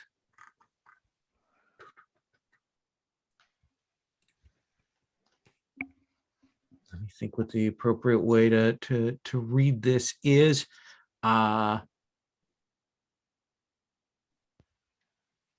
I could see it as a divert. I could see it as a risk. Let's just have you roll, and we'll kind of makeshift on this. Perfect. I think a little bit here. What do you want to roll with? Well, it only makes sense. It's bad for me, but I'm going to roll with mad. Okay. Yeah. Now you do have the hold from preparation that Wraith gave you. You could spend that. That's a good idea. I'm going to spin that to make it a flat roll. Yeah. Okay. Perfect. Okay, so let's see what that looks like. Oh, I got boxcars. Yeah, box cars. So you are not only in, you do it silently, and essentially it hasn't been programmed with its target yet, but you've got control of the targeting. So when it gets activated, you will have final say on where it is going. Let's cut back to let's see how we're going to do this. You're on that ship. Here we are, Wraith. I think we're running to that last leg. We're going to have some other moves after we resolve this, because there's going to be some afterplay here. But we're going to kind of get into position, because we're going to get to that moment. You want to get yourself ahead, but not too far ahead, so that they can still, do things. But this here is all about this moon's gravity well. You're going to have to do a deep scoop, deal with the crazy gravatics there, the fact that it's just going to be changing and shifting, and then you're going to have to use it to slingshot yourself up to that final race line. Okay. So I need to roll my stats again. Yeah. All right. Rolling stats again. 5, 4, 1. So you've got a +2, a +1, and a -2. Okay. A 2 control. Is that a 1 or a -1? 1 and a -2. Gotcha. 1 in speed. Ooh, actually, I'm gonna shift. Boy, I hate having a terrible aim right here at the end. Oh yeah, you don't know who's coming. All right, we're gonna -2 that speed, Okay. but aim at 1. All right.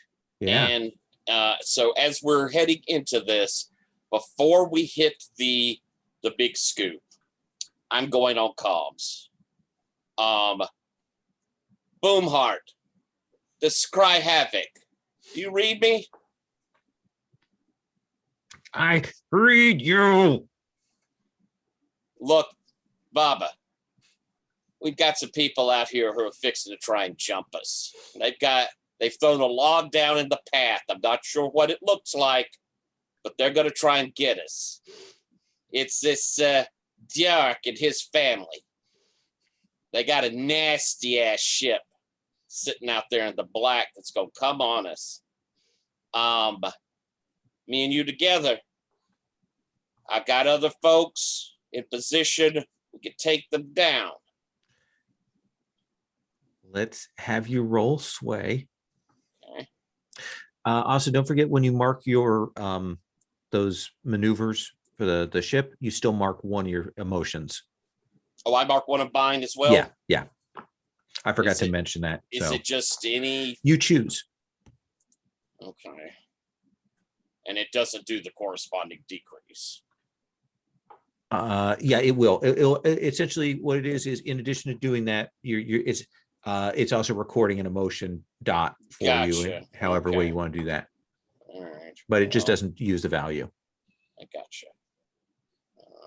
unless you spike it out. Sure. And so I've done 2 rolls. So I've done 2. Yeah. All right. Okay. And now I'm going to roll to talk to him. I think that's going to be power. I'm in a good position in this one. I have the information. He should listen. So roll up. I'm going to spend my preparation on this. Okay. All right.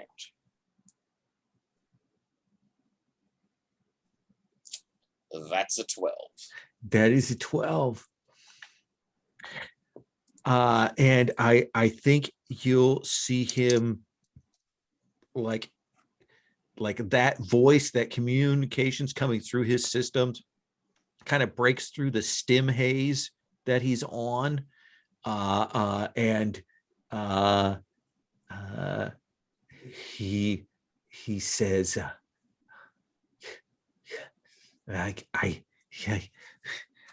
if I lose, I'm going to need something. You got to help me out. You got to help me out of this if I lose this.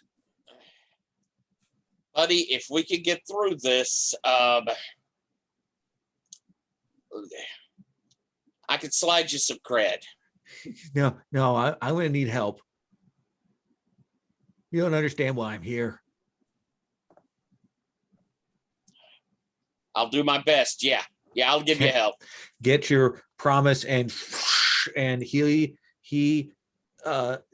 coordinates and spreads out so that Dark's kind of pinioned in there. And now let's have you make that roll. All righty. So what I'm doing, and I've got him with me, my intent is we're going to shove Dark into the lead going into this final stretch. Okay. So does that sound like outsmart or Yeah, that feels like outsmart? outsmart. Okay. Control? Yeah, I think so. I will hit that. I will do, let's see, I've already hit power once, so I'll drop that off. And this will be joy. Drop that off. And now I roll. I'm rolling. I'm going to add in my 1 die from the equipment. Might as well get that done. Or at one point, yeah. So rolling with +2. Is that right? Yes, rolling with +2. But with advantage, right? Not with advantage. This is my +1 coming off of the equipment I picked up. Then you're rolling with +3 because you control as a 2. Okay, so +3. There Yeah. you go. There you go. All right. That's a 10. Okay. And don't forget to put a mark when you roll that on one of the emotions. I did. Okay. So that's a 10. So I think there's that weird thing where we kind of see that spin around and you guys are in that grab thing and pushing him up out of there. Meanwhile, we kind of hear the same voice come screaming, Jimmy, on your ship, also on your ship over the broadcast thing there, Forte. You hear, what the fuck are you doing? What are you doing? What are you doing? You're not supposed to be in the lead. I'm gonna, oh no, I'll overcharge it. I'll bump both of them. And you hear the sound of Dark getting ready to channel his engines to bump both ships right now. What do you want to do, Sherry? think it just makes sense for me right at that moment to kind of step up behind him and put my hands on his shoulders and go, you really don't want to do that. Let's have you roll ultimatum.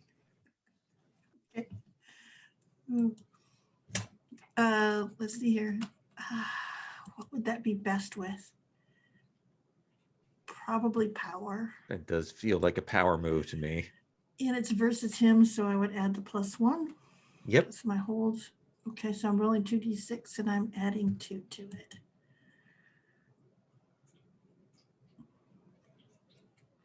So, oh, that's a horrible roll. What'd you get? 1, a 2, +2 is a 5. Damn it.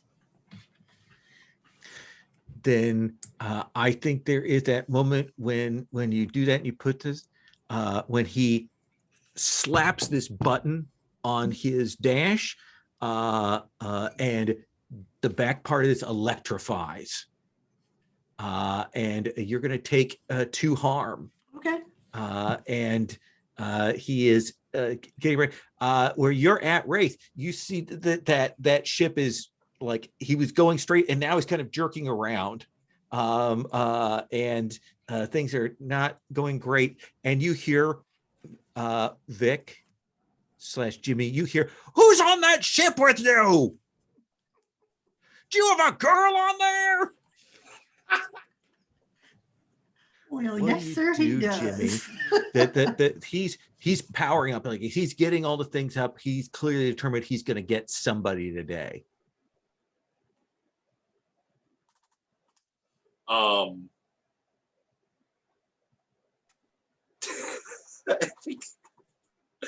think he just yells, "You son of a bitch, what's wrong if he does have a girl on there?" and dive and tackle him out the chair. Please roll neutralize. You channel all of that anger and resentment at your dad. You can't control us anymore. Oh, yeah, it's definitely bad. So roll with a +1. Son of 11. All right. On a 10+, you generate 3 hold and take no harm fighting Cyborg Dad. What do you do?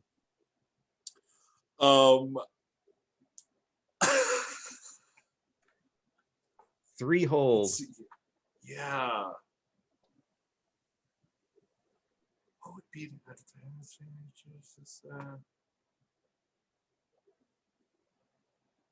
Okay, I want to spend 2 to take away an advantage, as something that we hit as we're tumbling over, like, activates the security lockout on the controls in the ship.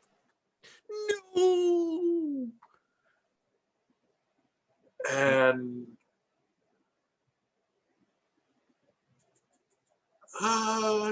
did a change of location.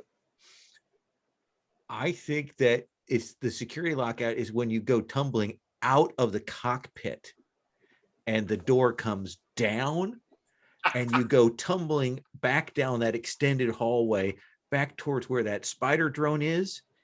And then he cocks back and you get a cyborg punch right in the face for 3 harm. Ow. Boom.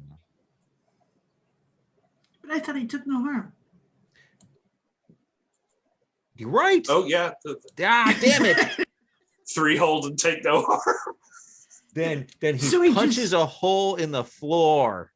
Yeah, just like move my head right out of the way before it goes down. Makes a big hole. Trying to pull that out of there. Annalise, you've got eyes on all of this. So I think now's the right time to activate the spider droid, Okay. and it's going to go after the pilot of this ship.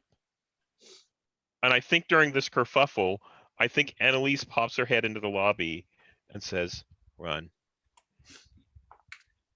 You're going to roll neutralize. Perfect. You don't tell And- me what to do either. Oh, No. right, run. And I think this is power. Okay. That makes the most sense. Oh, and I rolled a 4, so that gives me 6.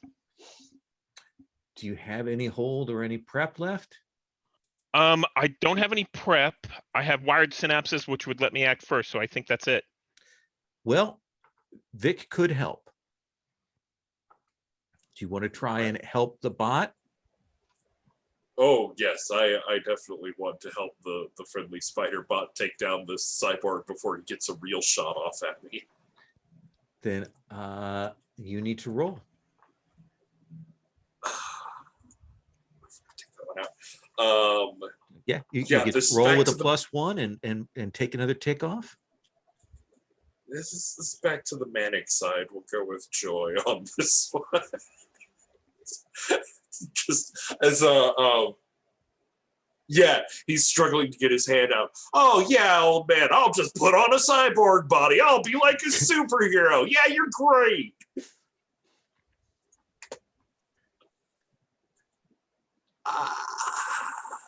It's a 6, but I do have a prep left. Excellent. Are you spending it? Yes, 7. Then I think you see that spider bot come flying past and it tears the head off of this cyborg. Kind of. Now, if you want on this one, the 7 to 9 does expose me to And danger. then cost. as it's kind of munching on the head and the implants are going into the brain thing, you see this thing turn and start coming for you. We'll come back to you in just one moment. Annalise! Wraith, this guy's not in the race anymore. He's dealing with something on his ship. It's you and Baba, and you're gonna. Are you winning? All right, and I'm guessing it is. Yeah, he's concentrating on somebody in his ship. He can't even steer right now. So theoretically, we're not going to get knocked into whatever the problem is. It's actually gotten disabled because Chakramoody, we see him with essentially a wrench and somebody lying on the floor. And the night thief isn't catching up on us. No, keeping their distance. All right. Crossing the finish line or not, No, Baba will. I will take the win, buddy. Take the win, and I'm going to do a turn, not actually thrusting. I'm just going to do that shift where we're still, but now we're going backwards, pointing back down towards the night thief. And what you will see, Baba goes over that finish line, and then there is this swoop down of a trio of attack ships that come flying down to where you would have been. And you see this group come flying past and turn to swing back to come at you. But you've got some room and time. The night thief isn't coming to attack. They're just getting out of dodge. She's scared. All right. I'll send out to everyone. I think I have some company here. Yeah, and this trio, and we saw them last episode, just their outfits and things at the very end as they got called up and they swing around. They are ship rippers, anti-big ship fighter craft. You can tell by the look of them that these are not military. These are like surplus, hand built. They're probably mercenaries of some kind, and they are swinging back in attack formation towards you. Do any of you know where the problem spot was on this course? I may be needing that as I'm going to power and do a full thrust on the other way back up the course. We'll cut to Forte. You got electric now. You're kind of in this grab wheel, kind of sailing around. What do you do? I go, all right, because I get this from, I can hear Yeah. Rafe say this, and I turn to Jen and I go, do you want out of this? I'll give you a chance. That's a sway. You're not in a great position. Not.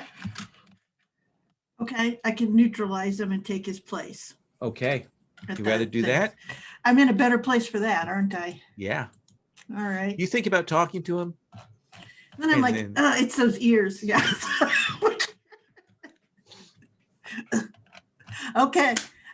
Yeah, sure. I will do that.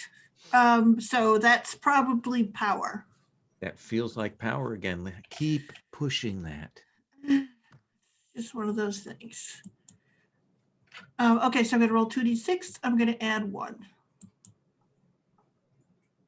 It gives me a 7, an 8. An 8. So you generate 2 hold, and you're going to take some harm in doing it. Okay. So when I read my beautiful, let's see here, I do the thing. I don't want to kill them because they're worth more alive, aren't they, for Yep. questioning and all that stuff? So I'm probably just going to, how should we say, I'm going to disorient him. Okay. He's got all those other things that have been added, the memories that have been added and all that Essentially, stuff. are you stripping out those extra pilots? Yeah, I'm just gonna turn those all off. Okay. So, and Um, yep, and so then inflict harm and do that. Mhm. Okay. Then I think you'll be able to strip him out. That'll immediately disorient him, as he's going to lose like half of what he knows how to do with the pilot thing, and you can grab him and throw him backwards. all right. Meanwhile, Annalise, you see through the eyes of this spider eye, dun, dun, dun, dun, dun, dun, dun, dun, coming at Jimmy, and it's like it's going to get a second meal.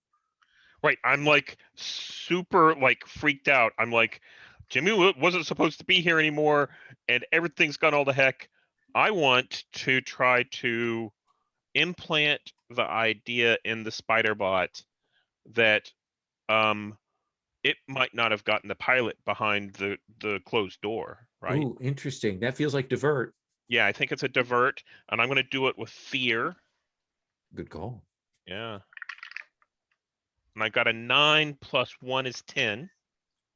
And the spider bot, you see the little probes coming at you, and then and it goes with its things running up. It's got that head underneath it. You see your dad mouth is still working, still yelling at you, but there's no sound coming out, and starts, and then you hear that, and it starts cutting through the bulkhead door. Jimmy, you can get out of here. Yeah, and Jimmy and his still attached head thank Annalise very much, as he'll finally let the, gosh, I don't, what would happen to Annalise if I let the lobby drop now? Annalise wouldn't have control of the spider bot anymore. But she'd just like pop back to herself. It would. Yeah. Okay. Yeah. Yeah. There's no harm in doing that. Then I think as I turned to run, I said, "Thanks, Annalise. I'm just gonna. Okay, yeah, bye."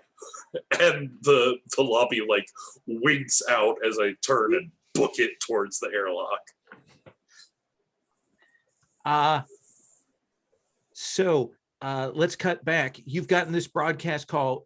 You will see Forte. You see Wraith come shooting past you with these 3 attack fighters on his tail. What do you want to do?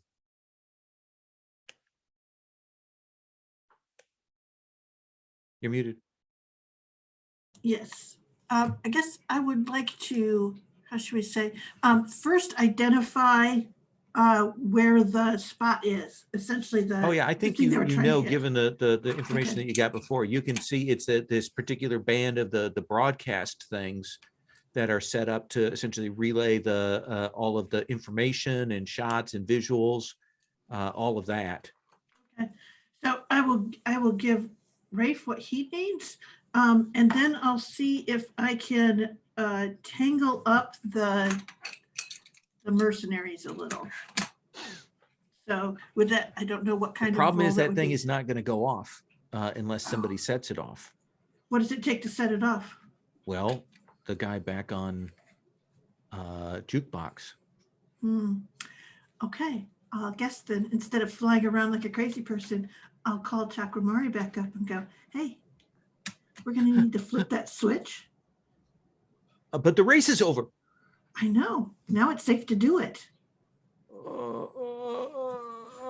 Let's have you do that sway. Oh, okay.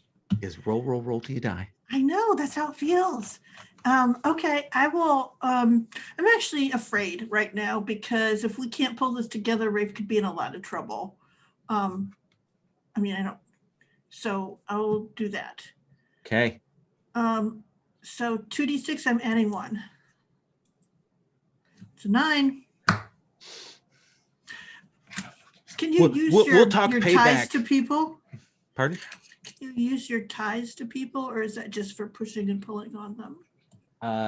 That's just for the obligations and things. Okay. Have you Uh, used your preparation? Oh, no, I haven't. Do you want to spend that? Yeah, sure.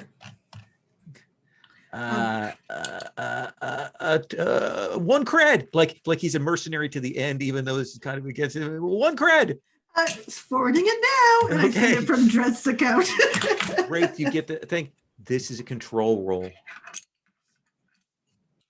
Okay. I'm going to spend my last bit of the mods on here. So that'll give me a +1. And let's see how we do. That's an 11. That is an 11. I think I'm going to sort of GM fiat the thing here, if you don't mind, that we see you come shooting past. They're coming in on that final attack run off the arm of Orion, and then there's this woof kind of EMP thing, and we will see them hit, and we'll see them spin out Darth Vader style away. They're forced to kick their emergency boosters just to kind of get away from atmosphere, and that's going to take them well outside the gravity well, and it's going to take them hours to get back here. Can I I've shot back the other direction. Yeah. What I want to attempt is, I hope this has surprised the Night Thief. I'm going to say, cry. See if we can get a link. Link me to that ship. Yeah, and she is booking, but I think there's no problem to do that. I want to try and do an interface with the Night Thief. I don't care about.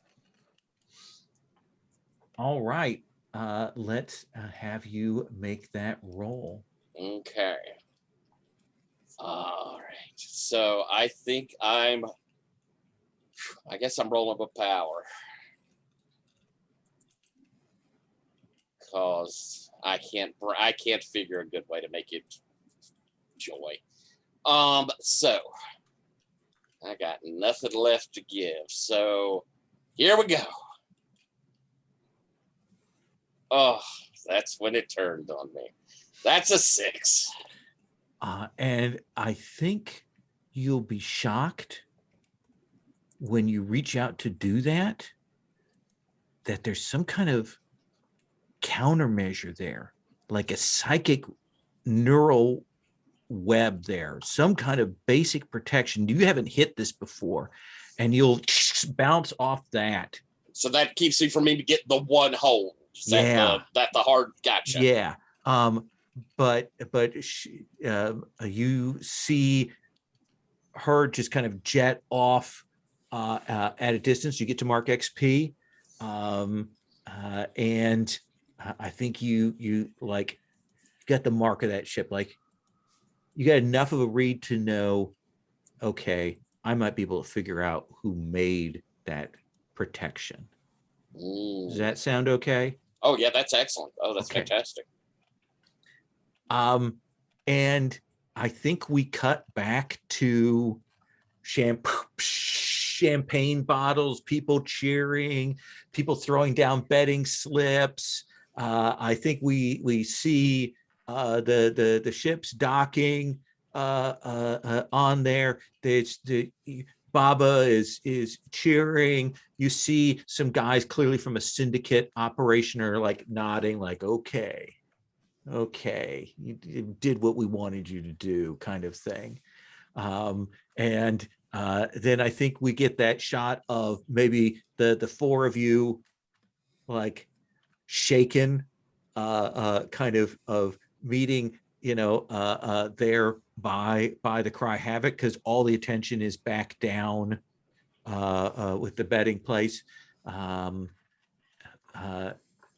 Vic, do you still look like Jimmy? You muted.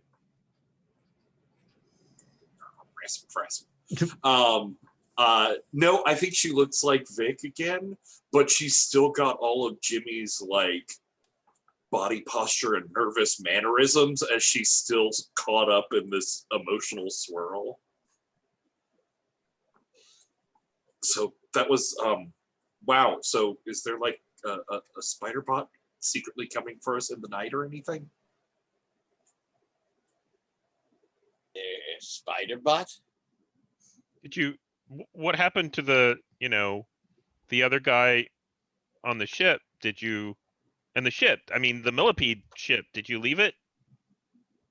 Well, yeah, I left really, really fast. It was, the head was screaming at me, and the spider bot was very big and turned sensors towards me at the end. Well, that was smart that you got out of there. That makes sense. Okay, but I don't know what happened to to that ship. We have one brother. You have all three. So one brother was captured by Chukwuemeka, and then Forte has the other, and then Vic has Jimmy. Yeah. Okay. Oh, Jimmy. But we should get that ship because maybe we can impound it and get some cred off of selling it or using it or something. But this is a hard luck galaxy. I know, but still. I think when you go back to find it, oh, it's gone. Because that's the genre conventions. You could have gotten a little extra. But you do see Chakra Maui will come down and have a conversation with you, Forte. And we'll say, why don't you Captain Ransom, why don't you and your companions come up and join me in the VIP lounge? Certainly. Give me just one moment. Sure. Here. And it like hands you a bunch, like a pass and a bunch of tokens and all of that kind of thing. I'm gonna head over to Baba and say, kind of move in, shake his hand, and as I kind of do the lead-in bro pat, you owe me, buddy. Yeah, I do. That was big. Can I get an obligation? Oh yeah, he says you saved my family. Good. Whatever you need in system, you call me. I'll do it for you. I'll pat him on the shoulder and head off with everybody. We find Vic silently. Oh, sorry. Couldn't have made sure Strauss won, so I could have made my bet.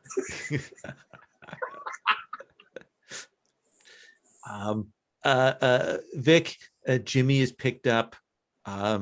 He was probably able to like worm his way over to the mini bar at some point, and he's kind of in there like trying to get at crackers, is terrified he was going to starve to death. But they find him, and on Chakra Maui's orders, they'll wrap him up for you. Well, hopefully he'll be better for his time served. And of course, Dristark is kind of fried and unconscious, and you can wrap him up as well. and you've got the full thing. Chuck or Maui will comp you a set of suites, food, all of that, with, you know, provided, says provided, how do I put this? You don't like go around telling the story on the station right now? You guys good with that? So. Okay. And you will have some time to relax and decompress over the next couple of days before you can take your bounties and deliver them back. What does that look like for you, Vic? Um, I don't know. I think Vic is like manically betting and trying to get her money back that she lost on the race this whole time. And like, is there a thing to burn through the spikes sort of in between stuff, or is that going to stick around? Oh yeah. How about this?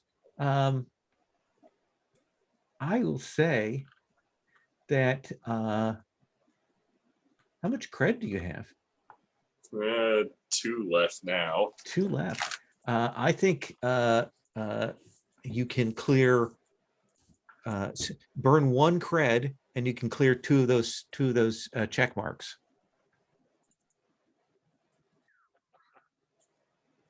All right. What are you going to clear first? Are you going to clear angry or joyful? I'm going to clear angry. We'll take it down to 1 spike left there. Kind of still a little edge on you. But yeah, you'll be able to kind of, okay. Certainly, you can tell that Wagerman doesn't even notice Jimmy's gone. If he did, he's probably a little relieved. Yeah. What about you, Forte? What do we see you doing next few days here? You're muted. She actually did buy a ticket on Bama. So I think one of the things is she does come back afterwards, after he's won, and she sort of takes the ticket and she hands it to him.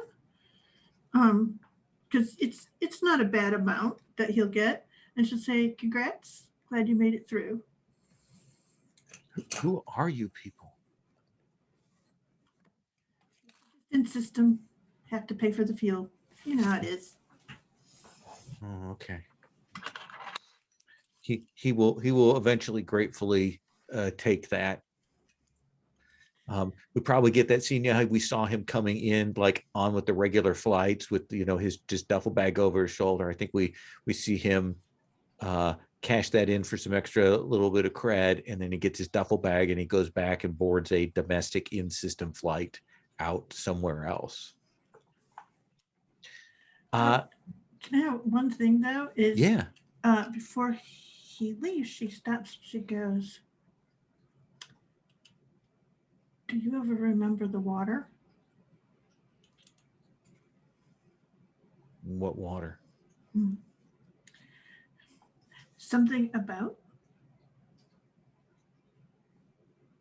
you that reminds me of the water. I stay away from water. It scares me. Maybe that's it. And then she sort of stops and gives him a handle. She goes, "If you remember anything else, though." Okay. I owe you guys anyway. Thanks. Captain Ransom. How do you celebrate the next couple of days before you take off back to the work? The first thing I'm going to see if Annalise will go with me and break into is it Yama's room? Mm-hmm. Will help me break into that room. and see if I can get anything out of her. You know, I'll toss the place. Sure. I think that you will toss it. There's not much left here. But there is gear here that suggests to you that this is not a normal person, that this is like system sec. Supposedly, there is a branch of sort of secret police that operate at the behests of the AIs, kind of taking care of things behind the scenes. And like the little gear and things that are left behind suggest to you that she's not just an ordinary racer.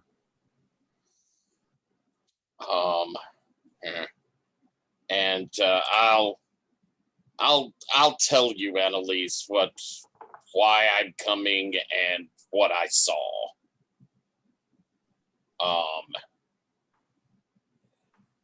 There's something out there I've done, and I can't remember it, Annalise. We all have things that we don't remember, and sometimes it's good and sometimes it's bad. I don't know about this one, but sounds like Cry Havoc thinks this one's bad. So maybe you don't need to know. It happens. And then she kind of flits off.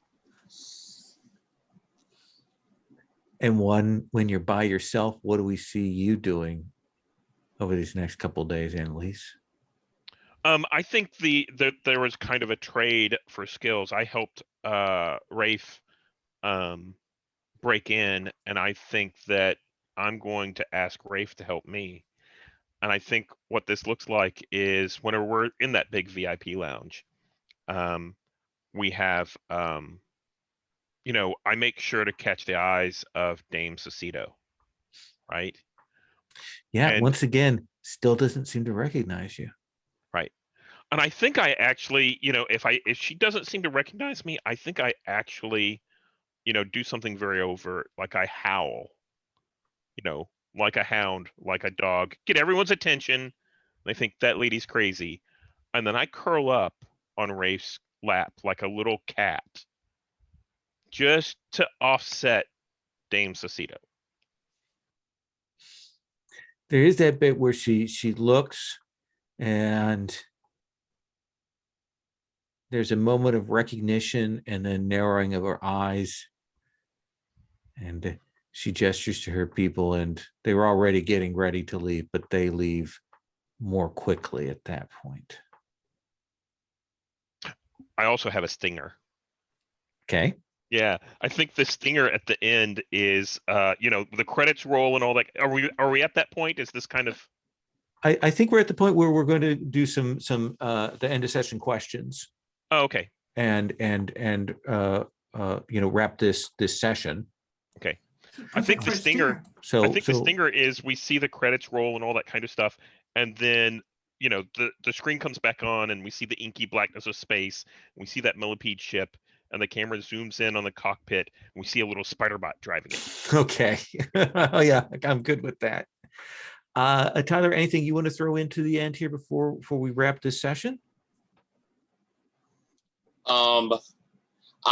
I think we see me in the cockpit watching that video again, and as I hear everybody getting on the ship, and I think in particular I hear like Forte's voice, I just sort of flip the switch and turn it off and head back. Nice. Forte, what about for you?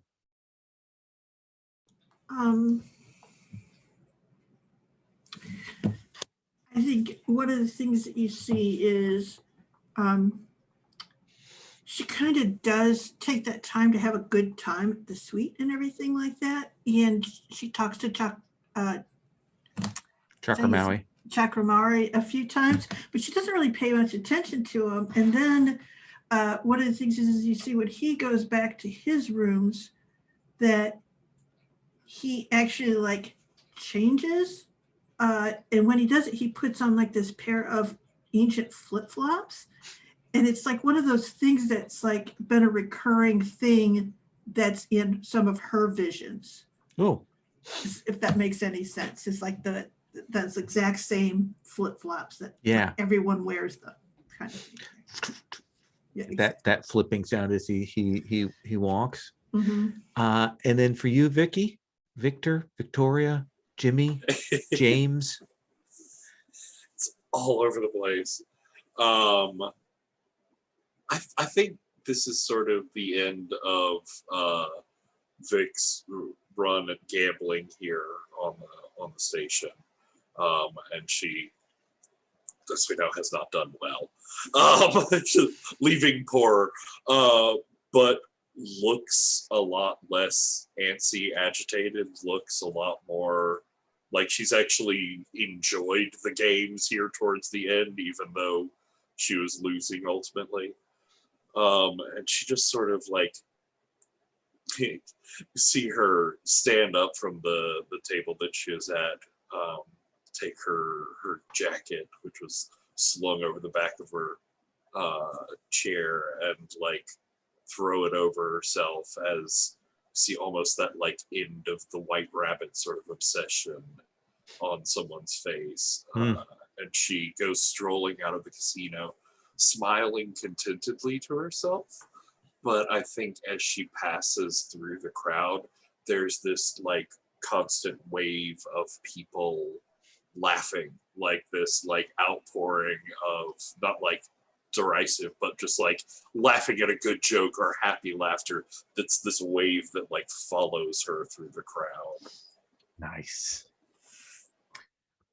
Everybody take an extra XP for some of the GM fiat, setting up some more stuff for the rest of the sessions. And then let's look at the questions. And Lowell, can Yeah. I ask, Sure. since I forgot to state it, but I would like to hear how it was, because I tried to bring it in earlier. When the conflict started and Steel and Resolve was triggered, which of impressed, dismayed, or frightened was my opponent? You get to choose. And which opponent are you particularly talking about? It would have been those three, the ones that were coming to attack me.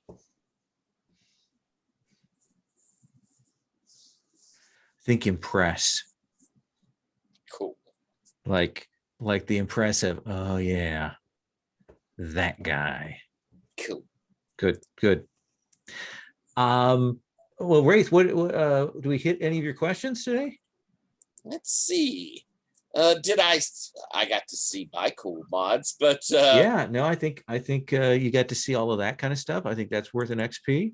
cool. I do feel like I saw people who don't think I'm clipped. Yeah, all you need to do is pursue it, not necessarily get answers. You can get a point for that. So, and I don't know, did I see anything about the political Secret situation? agents. Oh, I guess that's it. Yeah. Okay. Forte, did we hit any of your questions? And conditioning as well. Oh yeah. Conditioning. So do we look at conditioning? So Wraith, I think you didn't. I think you. Yeah, I don't know if I popped any of those particularly. No, I don't think I went against them, but I don't think I don't think you like particularly drove yourself in that way. Yeah. Forte. Let's see here. So my conditioning is erase, destroy residue after clipping someone. Not a thing. Prioritize the mission above the well-being of a person, including myself. I mean, I did take a pretty decent bruising. Yeah, you were on a ship that might have think gotten so. blown up. Yeah, so, okay, so I will take that. Let's see here. And then my questions is, what does Forte want out of a job other than payment?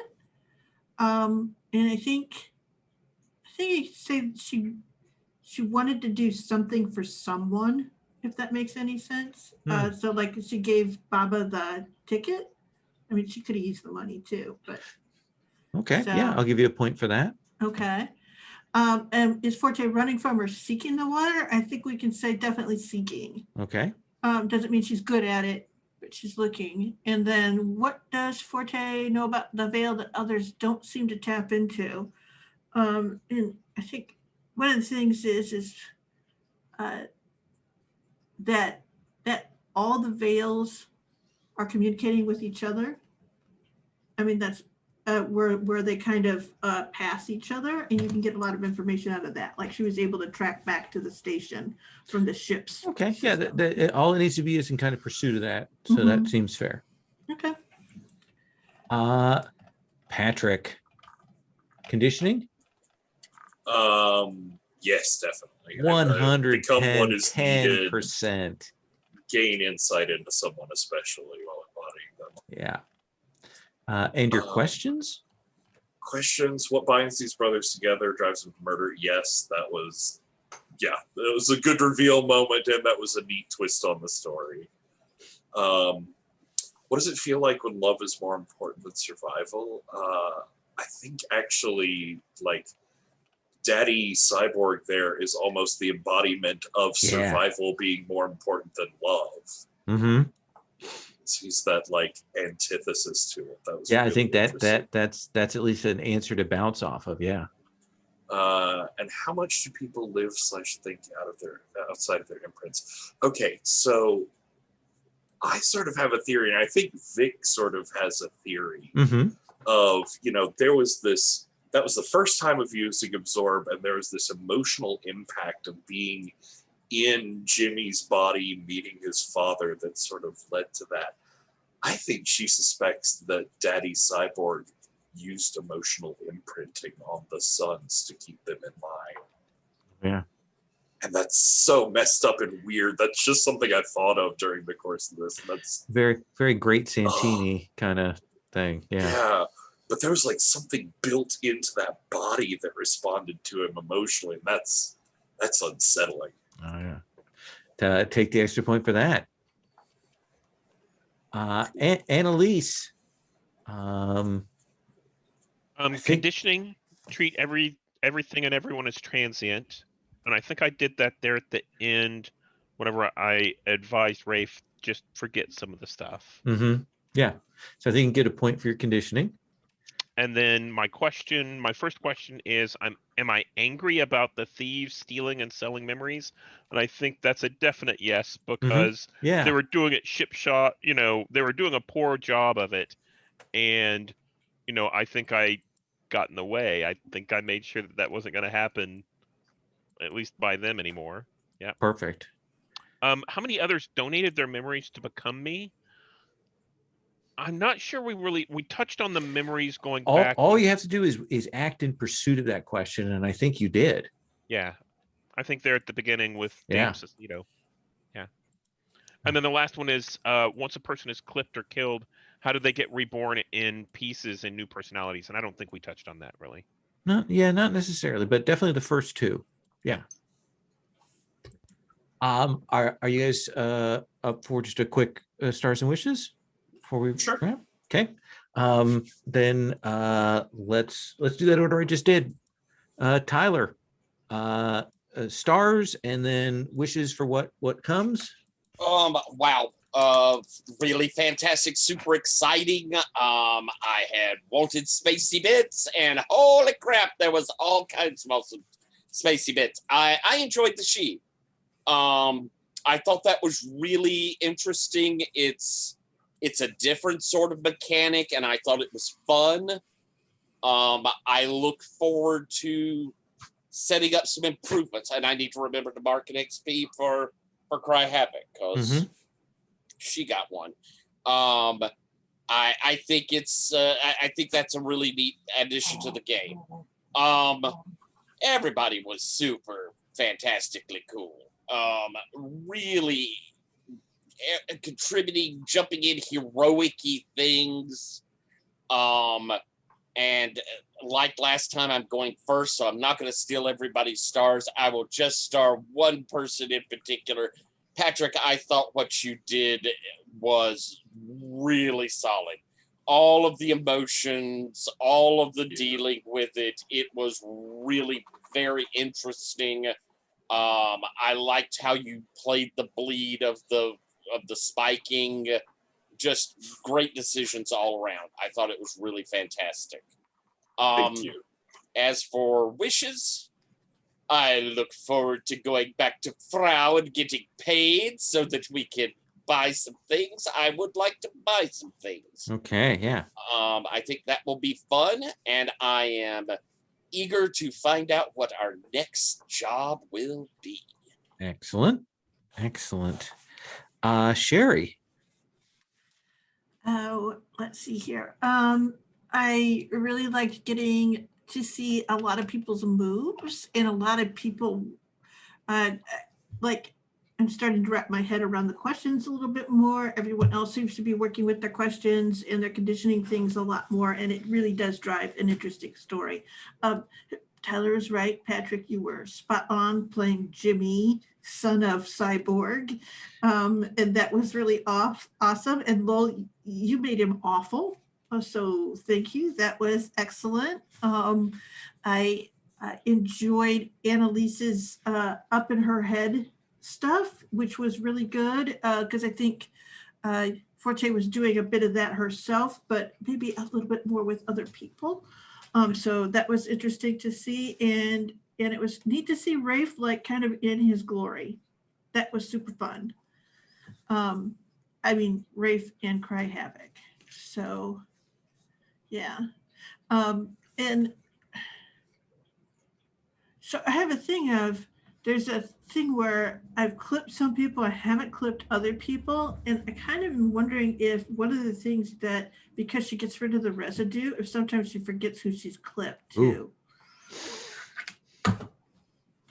So I don't know. That stuff is just coming up. So That's a good question.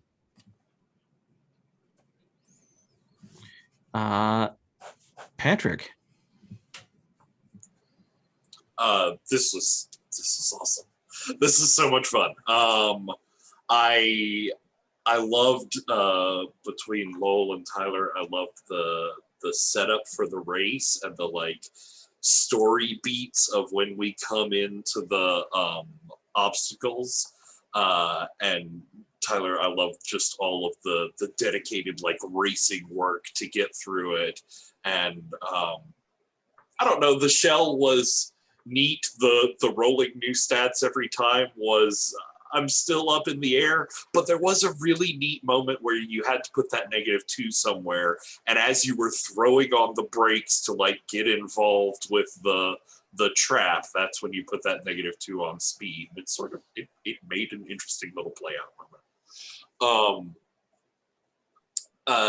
Sherry, I love that you were willing to like cram yourself in this totally unsafe and unlike made for it ship, and we saw a lot of people like stretching into different roles than what you'd think of as their standard party role, and you as the like sneaky spy and tech infiltrator was an interesting role for Forte to slip into. And then you got your chance to just be like behind someone and physically imposing, and you do what I say now. Yeah. and then the dice betrayed me, but someday it'll work.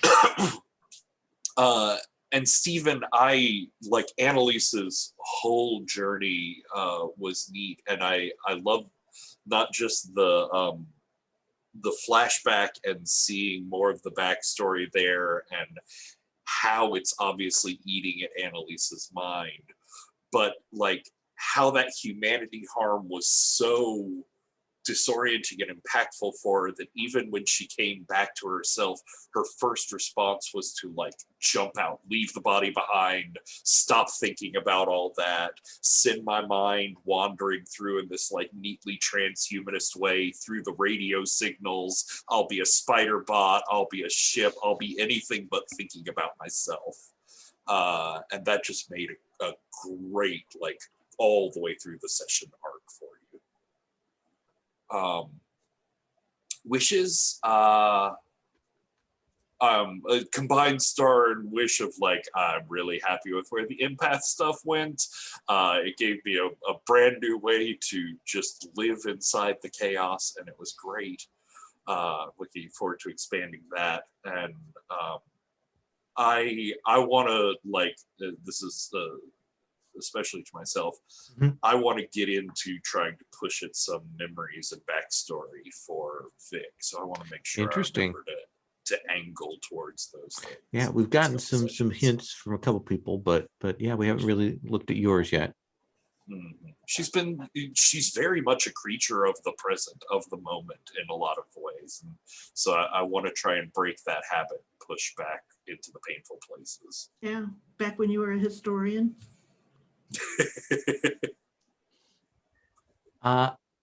Annalise. Yeah. So I'll start with wishes. You know, I've been looking over. So I don't know what the issue is here, but I've been looking over the moves, and I find myself struggling to find a move that fits with the character that I'm thinking about. Mhm. And I don't know if that's just because I think that's probably because I get overwhelmed from the huge number of moves between all the playbooks for all the games. I think that if it was a narrower list, and maybe that's what I need to do, is just say, okay, I'm just going to pick one, and that's the one I'm going to, I'm going to pick one playbook or one of the games and look through those moves. I think narrowing it down will help. Okay. Um, I think that's about it as far as wishes. As far as stars, just like everyone else said, this was a fantastic game. I really liked how we all kind of came together and we were able to function as a team. That was very exciting. I liked the, pushing back to memories from Rafe and Cry Havoc, and how Vic's memories dealing with Jimmy and all that kind of stuff interplayed. And I really liked how Forte was able to be honest, from my perspective, it looked like easily convince Chakamaui to, just come on board and do our stuff. And it was like, what'd you do? Well, I paid him. Oh, okay. Well, that's great. Yeah. So that was all very good. I really enjoyed it. Good. I had a good time with this. I love races. I love figuring out structures for how we do races, and so I'm glad you let me do this. It would be nice to do some space stuff and to seed memories and threats and things in there that we will get through in April. Thank you all very much, and we'll talk to everybody next week. I'm going to stop the recording.